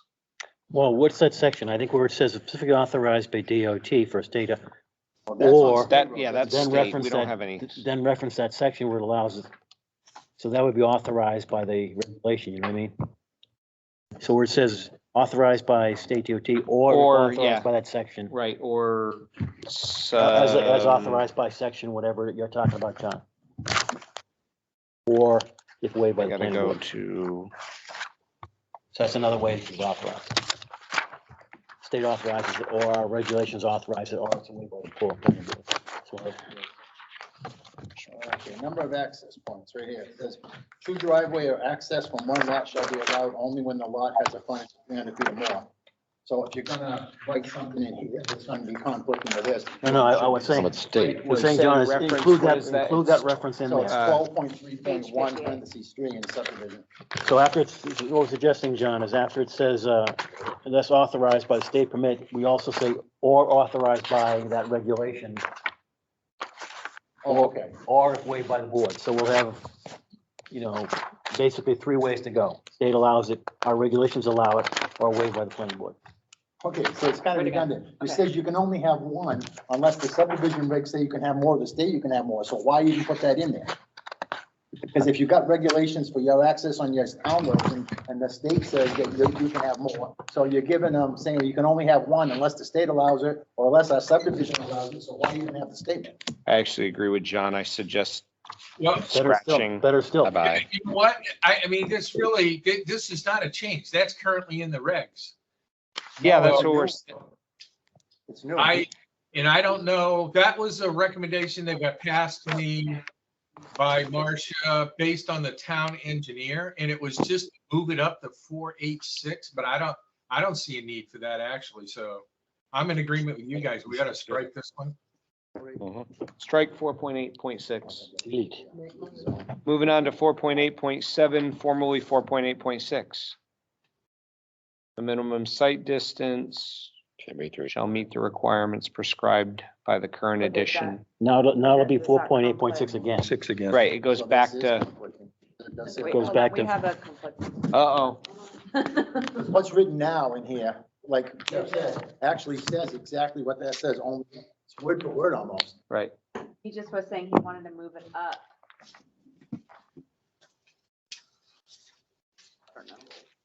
I would like to have that be, I guess, 4 point, And then this to be 7. I guess. It says it's gonna be 7, but we just deleted 4.8.6. So now it can be 8 it can be 6 again. So. But it still conflicts with only with one. everything. What conflicts? The Because new, what it says right now in our existing Page site review, 29. it in says our a number of current access review. points, only one access point per lot shall be allowed unless specifically authorized by I struck NHDOT that. or shared or a state driveway permit, or if waived by the planning board under Article 8. Proposing to move it up, So, but it can be waived under Article 8. So if you go to Article 8, but then you're saying this conflicts with, it conflicts with the driveway stuff The that's in driveway. subdivision. Right? And our road stuff all refers back to it. Oh, okay, wait, okay, I see what, And then Article 8, if you read it's Article been a 8. while since so what, okay, what happened was he took 4H6 intersection site distance, wanted to move it down to where 4861 is now. And he was just moving those things up. He was moving 4861 up, taking intersection site distance 486 and moving it. It kind of makes sense from a logical standpoint to make it a 487. But it still conflicts. I think we understood that, but now we're saying, if you looked at it, that it conflicts with But our driveway regulations. the says you driveway can have- regulations. but wait a second, I thought we decided to delete it. Well, It's we did, but it's currently already in It's there. already in here. It's right here. Delete it out of there. 486 point parents. He- One he- is actually that. He wanted to move it up Oh, to be to like be a its new own. one, like its own, like probably 4.8. But the whole statement should probably just come out of there because it has to meet the regulations anyway. Yeah, so I guess I'm Yeah. back to why we So- can't delete it. What's the, So we want to, we're proposing striking 4.8.6 as well as 4.8.6 parents 1. But you don't, well, you still want to have the wording there. You don't want to lose the requirement. Oh, no, sorry, leave 4.8.6 as it exists As here. it I'm exists. talking That's about okay. 1, Yeah, yes. he wanted to move it Yeah, up, that's, and then, but now we're saying. Where it this is conflicts, just just take it out, so it's, so that it matches. right. So strike 4.8.6 parents 1.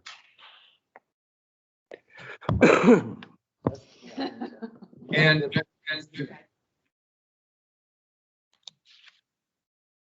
yeah, so Change that. it's 300 feet? Well, if you own a big farmhouse and you got a bunch of frontage, like, Road and a You're- barn access? yeah, you're gonna want two I access. think I think a house and a barn access would be reasonable.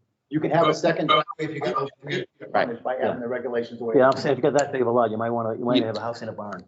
Yeah, we actually had it, because a guy came in, he had to get his garage farther down in order to fit it on the lot, and it made no sense to stay with the driveway that was up Yeah, next. so let's leave it in there for 2. Okay. Good. Everyone else good? Good. You're taking it Good. out. You're Okay, taking I it saw out, all I correct? heard was leaving. We're taking out Okay, okay, 4.8.6 okay. parents 1. Okay. And are we moving that verbiage any? Yeah, okay. Gonna move that That- down. Taking it completely out. 4.8.6 parents 1 will be stricken and come out completely. Which means then you don't have to move anything. Well, where are we going to add the requirements on the next one for 487?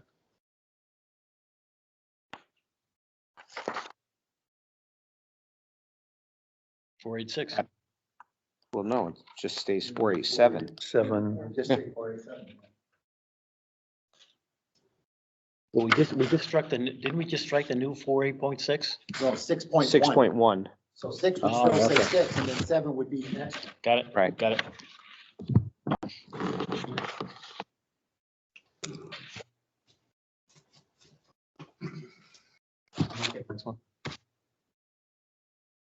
Because that goes to the DOT tables. Yep. 4.8.7 parents.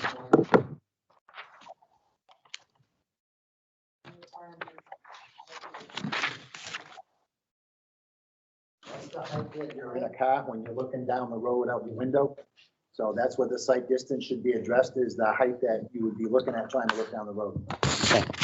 It makes no sense to be like 6 feet up or 7 feet up where you don't have any obstruction. That's not what- Sure, Oh my God. That was the reason for the recommendation. sure. Um, 4.8.7 parents too? Yep. And we're doing that was the permit. By the time. So that means that the current 4.8.7 would change to 4.8.8.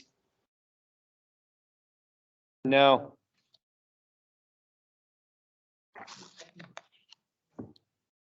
Because its sight distance is different than stopping distance. Oh, wait a minute. Intersection site is 4.86. We have 4.8. Oh, I see. Yeah. So that would be replaced.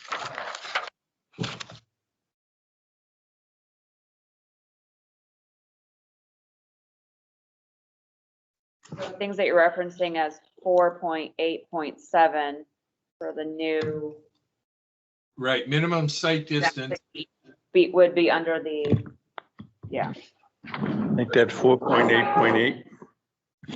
So yeah, I would think that would be intersection sight distance. And you got 487 parents 1, and then stopping distance would need to be something else.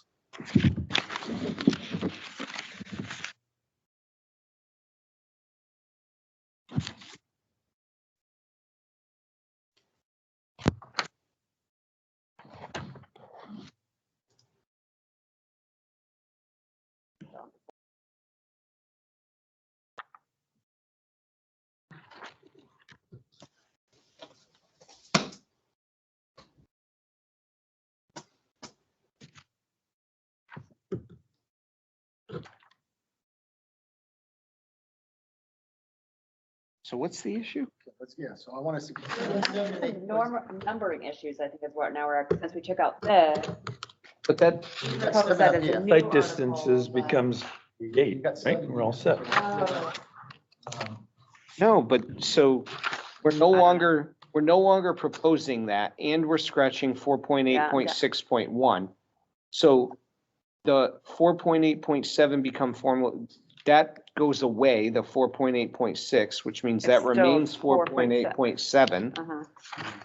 And then 4.8.7 parents 1 becomes an addition No, under stopping distance with regard to height of sight distance. no, that's what I'm saying is you can't eliminate the sight distance and the Who's stopping eliminating? distance. Currently 487 is stopping distance. That's a different thing than sight distance. But nobody's eliminating sight distance. We're leaving 4.8.6, which is sight distance. No, maybe I heard you wrong. Oh, You're hearing, we're proposing eliminating the 4.8.6 new, parents new, that's proposed in here.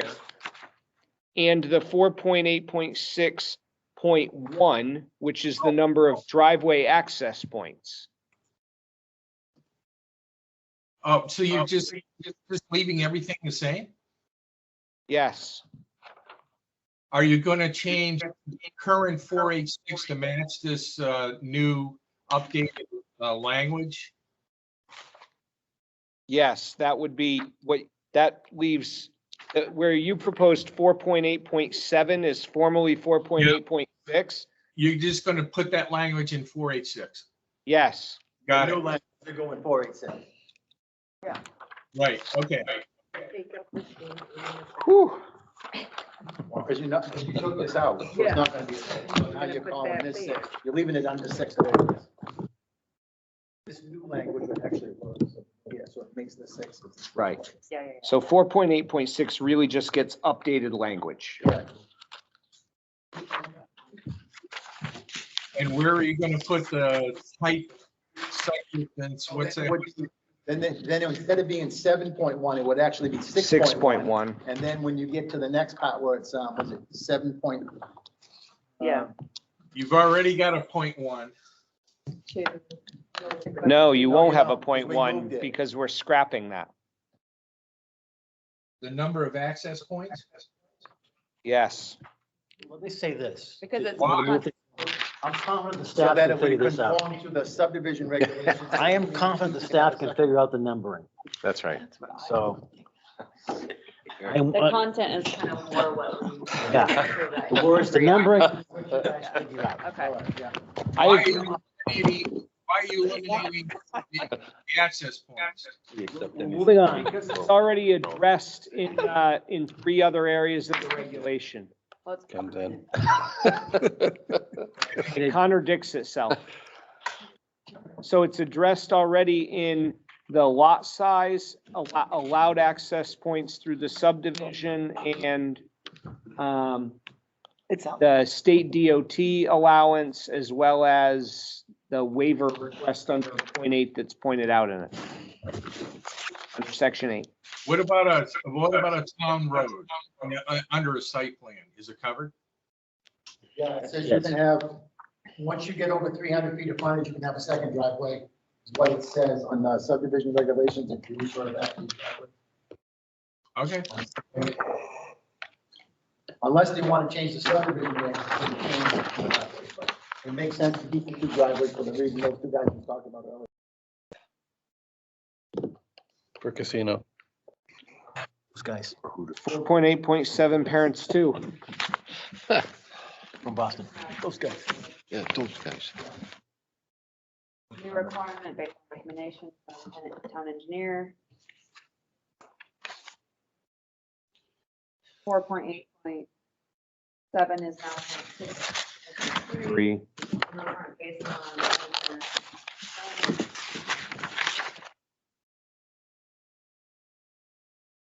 So 4.8.8, probably 4.8.7, Stays at 4.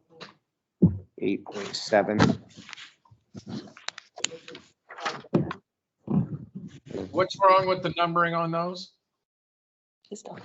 Because we had scrapped the 4.8.7, this would remain as 4.8.7, otherwise you have a gap in your numbering. Oh, okay. Okay.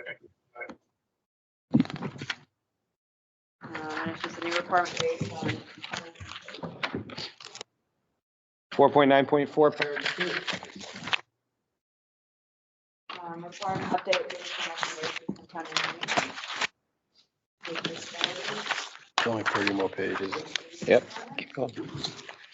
Table 4. Looks like it's an addition to the new table. Recommended by the town. You don't have to. Preferred.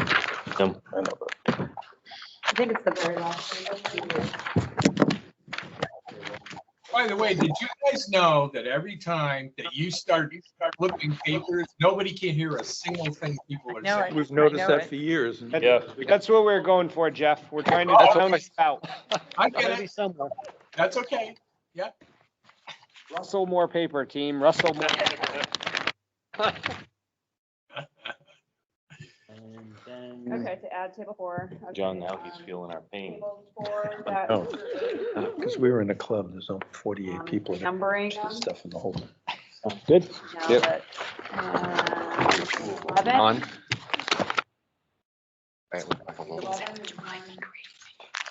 4.9.6 parents 1. Thank you. I'll do my part. Okay. Proposed change resulting from an applicant who stated the addition of a loading dock to existing structures. You've heard the same. Comply with requirements based on the wording of the article.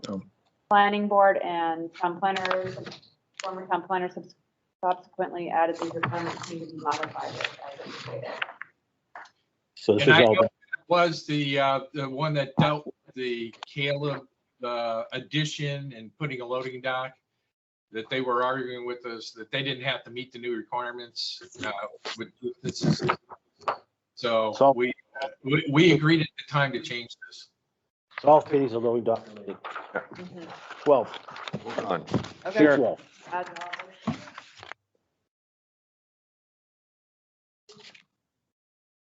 Limited shade. 4.9.7, parents 5. Consultation with the town engineer, applicant from engineering firm about perimeter shade.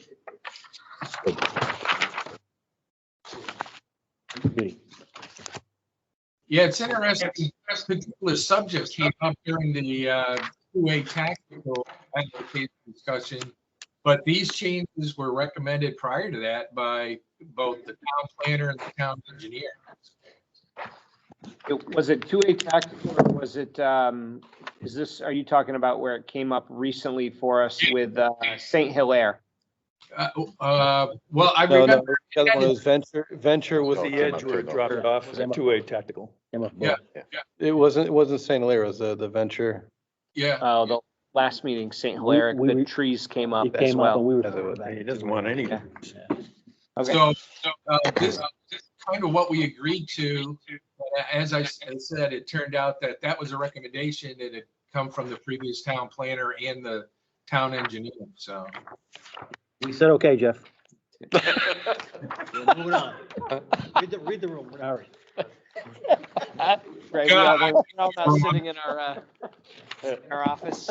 I don't think he's wearing. 4.9.7, parent 6. Change proposed by town engineer and town planner from input from engineering firm based on training from public right away. Perfect. Marvelous. Yeah. Just marvelous. I think the next one, I was gonna try to read And then say says you can do away with. Yeah, we can do whatever we want.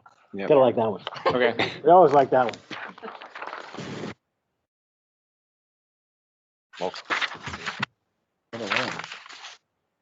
I didn't understand. 4.13. The next one I didn't understand is, For parents too? is the language different? Okay, I have a note too, asking, is there any change? Yeah.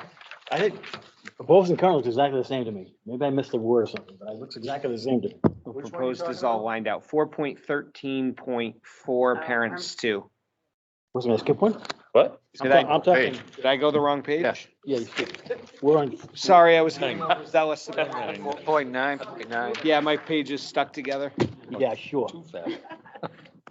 Is the words different there? Did I miss, that's good enough? I don't see any difference. No, it's the exact same.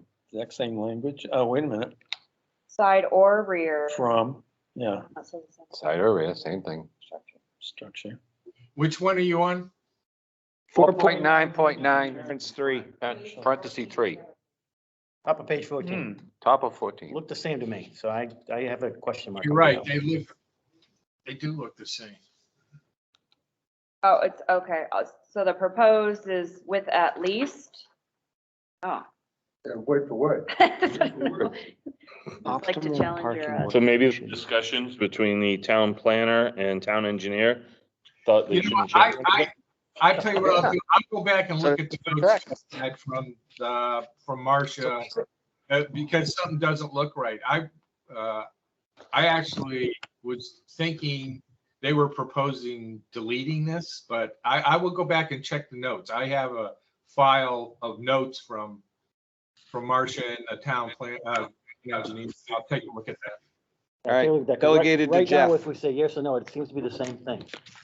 I If we say go to the current, which is the same wording as the proposed. We agree, delegated to Jeff. All right, good, Table 7, formerly Table 6. good. Change based on changes to parking space table. Thing to do to the parking space change. Ron loves his parking spaces. I 4 like that. dot, Do they 4, need lights? 4.10.3, parents 4. This one I had a question on. Sorry. There's no The- killing. The current language says, planning board requires replacement in kind. Can we just leave that language in? I know all the rest, I know it makes it difficult, but the goal here, the objective is kind of replacement in kind, right? So why don't we just say, leave that in and stop? I will tell you that based on the discussions that we had and the notes that I had was that to make that a requirement is extremely difficult, because you could decide, well, this tree died because it's not the right variety, so we'll replace it with something else. I mean, so the whole goal was to maintain the visual buffer. but to be so specific. No, I'm not keeping the answer. All I'm saying, Jeff, is planning board is, we're not gonna even eliminate requires, is looking for a replacement in kind. I agree with deleting all the rest of the language about all the calipers and trees and stuff like that. I agree, lose that. But I don't know why we lost the language where it says, planning board is looking for a replacement in kind. It seems to me that's our intent. Especially where it says they killed because of the construction work, not because the tree was not compatible with the Okay, area. yeah, and the notes that I had were that it says if they were alive and removed had a significant impact as a visual buffer. Now, if I hear you correctly, Ron, you're just saying or alive and remove, you say replace in kind, which may or may not be possible. But the other thing is, if they have a significant impact on a visual buffer, if they hit a 2-inch, pine and it made no difference that they lost that, do they have to replace that? Well, I mean, I'm saying leave the intent in. The intent is we're looking for replacement. That's the goal. The goal is replacement in kind. And we lost that language and I say leave it in. That's my only, all the rest I say take out. That one little sentence I say we should leave in. Maybe say, change the requires for looking for replacement in kind, make it softer.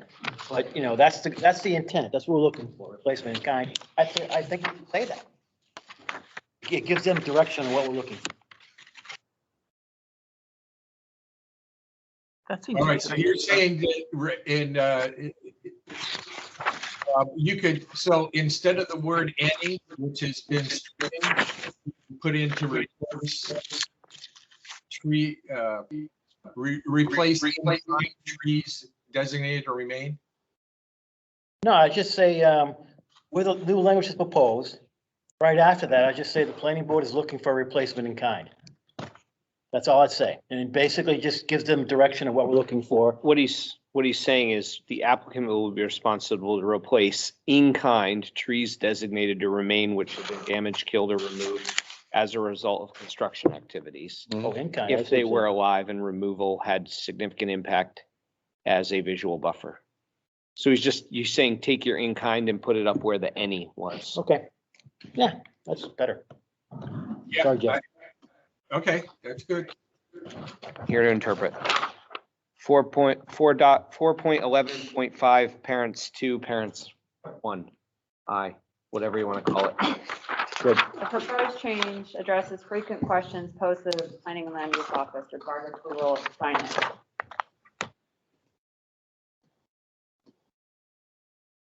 You guys need signs in zoning. Signs were approved under zoning, they're not even addressed in something. Definitions already, right? Yeah, you took all the sign stuff out, you put it in. Let's take this out. zoning. So if someone wants a sign, they come to me now, and if they can't meet the requirements, they gotta go to the zoning. Delete. Great. They can skip 4.12.2, No, we got Andy? page 15. We got page 15.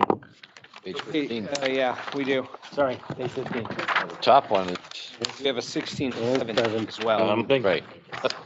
So, 4.12.2, parents 7, parents A. Lighting level, The zoning gas ordinance. station, convenience store aprons. This is what John just said, the zoning ordinance handles it, right? No lighting levels and sign, this scraps the sign piece here. This is about lighting level. Wait a second though, but this is like, Yeah. the signs, I don't know why the explanation doesn't fit the requirement. No, lighting is, it says signs going to zoning.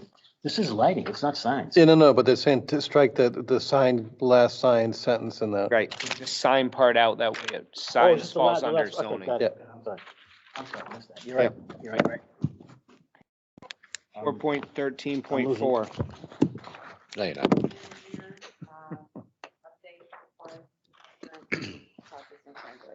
Yeah, AOT, that's good. 4.13.4, parents 1. Update to be consistent with current state. State regulations, perfect. 4.13.4, parents 2. The proposal is completely wiped out on, so It's not clear why we're taking this out. Why are we taking this out? Oh, I'm sorry, where are you at? 4.13.4 parents too. This doesn't refer to. Is incorporated in 13.1. 14.1. Do we see that?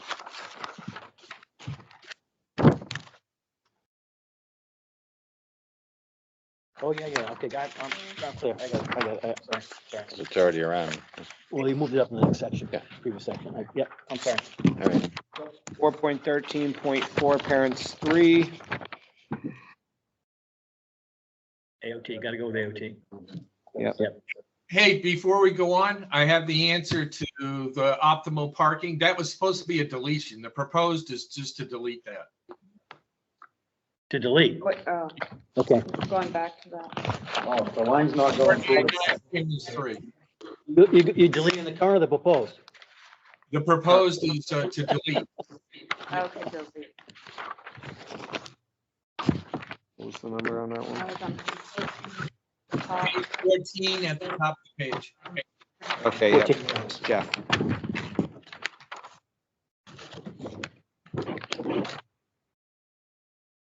Where do we leave off? Article 5, delete entire article. Article 9.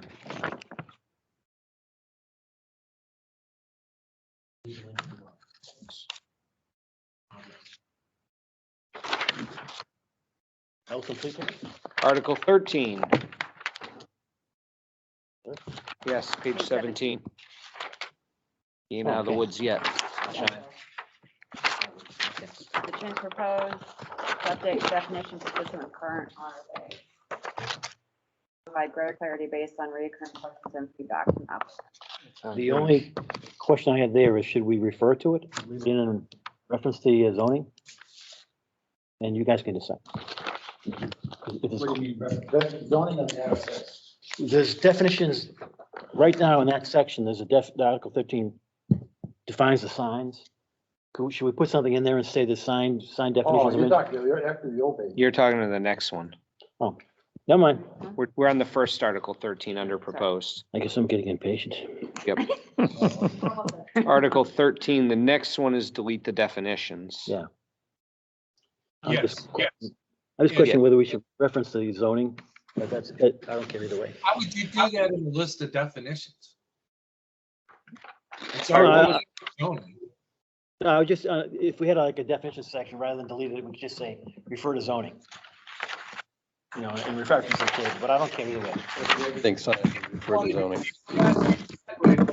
Now it's going to say Article 5 reserved because we got rid of the entire article. So we didn't have to renumber the entire rest of the document.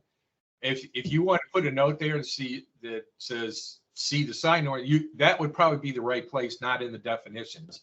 But personally, I don't think it's necessary. Signs right here. Oh. Yeah.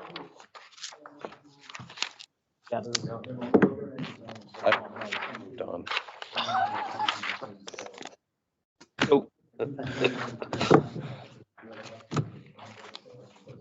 So the next, Talking about the def- the next one's various articles, regulation reformatted to Times New Roman. I'd really like Helvetica. Kidding. Let's discuss that at length.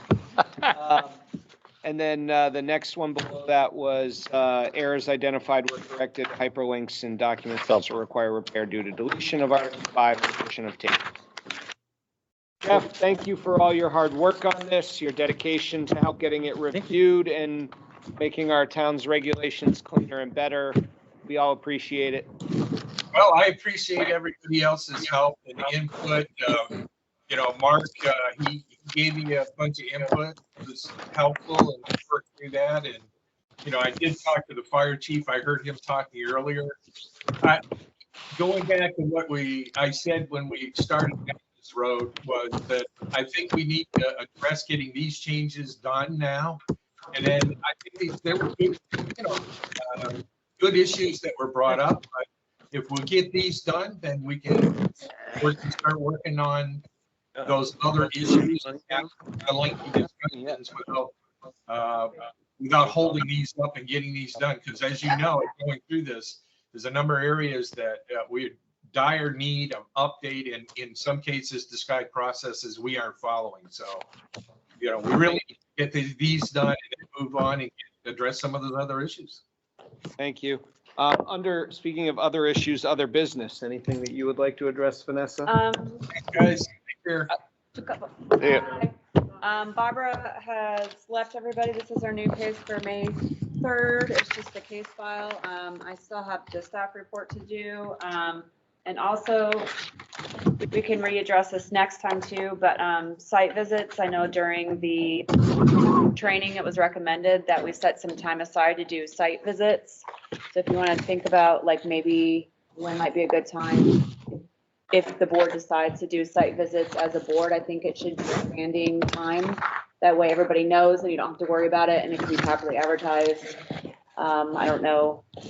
I would not suggest it before a board meeting, but if there's a certain day that the week that works better for everybody, that would advocate. I'm retired, do whatever you want. If needed. I know the Conservation Commission had emailed me about the previous one and said they wanted some of the board members to go, and it's up to y'all. It's not going to force anybody to go, but if we have a standing meeting.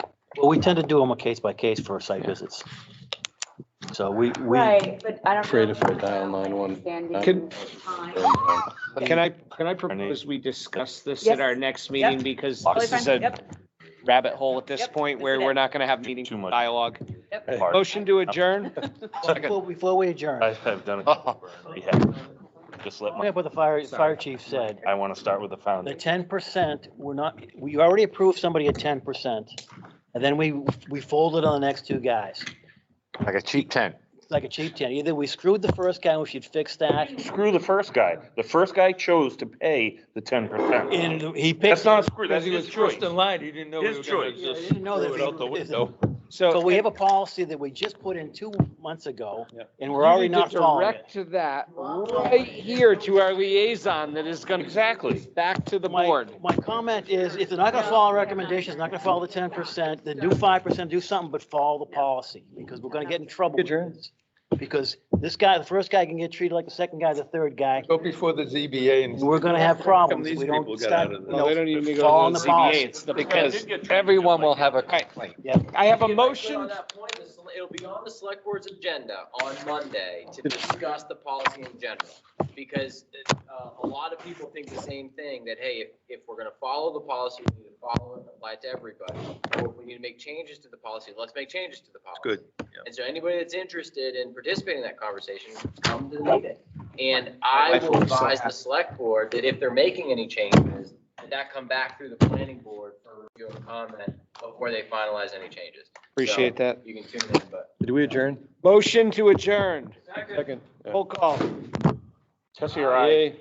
Capiello, aye. Just go ahead. Nay. Aye. Done. Get out. Thank you, Carol.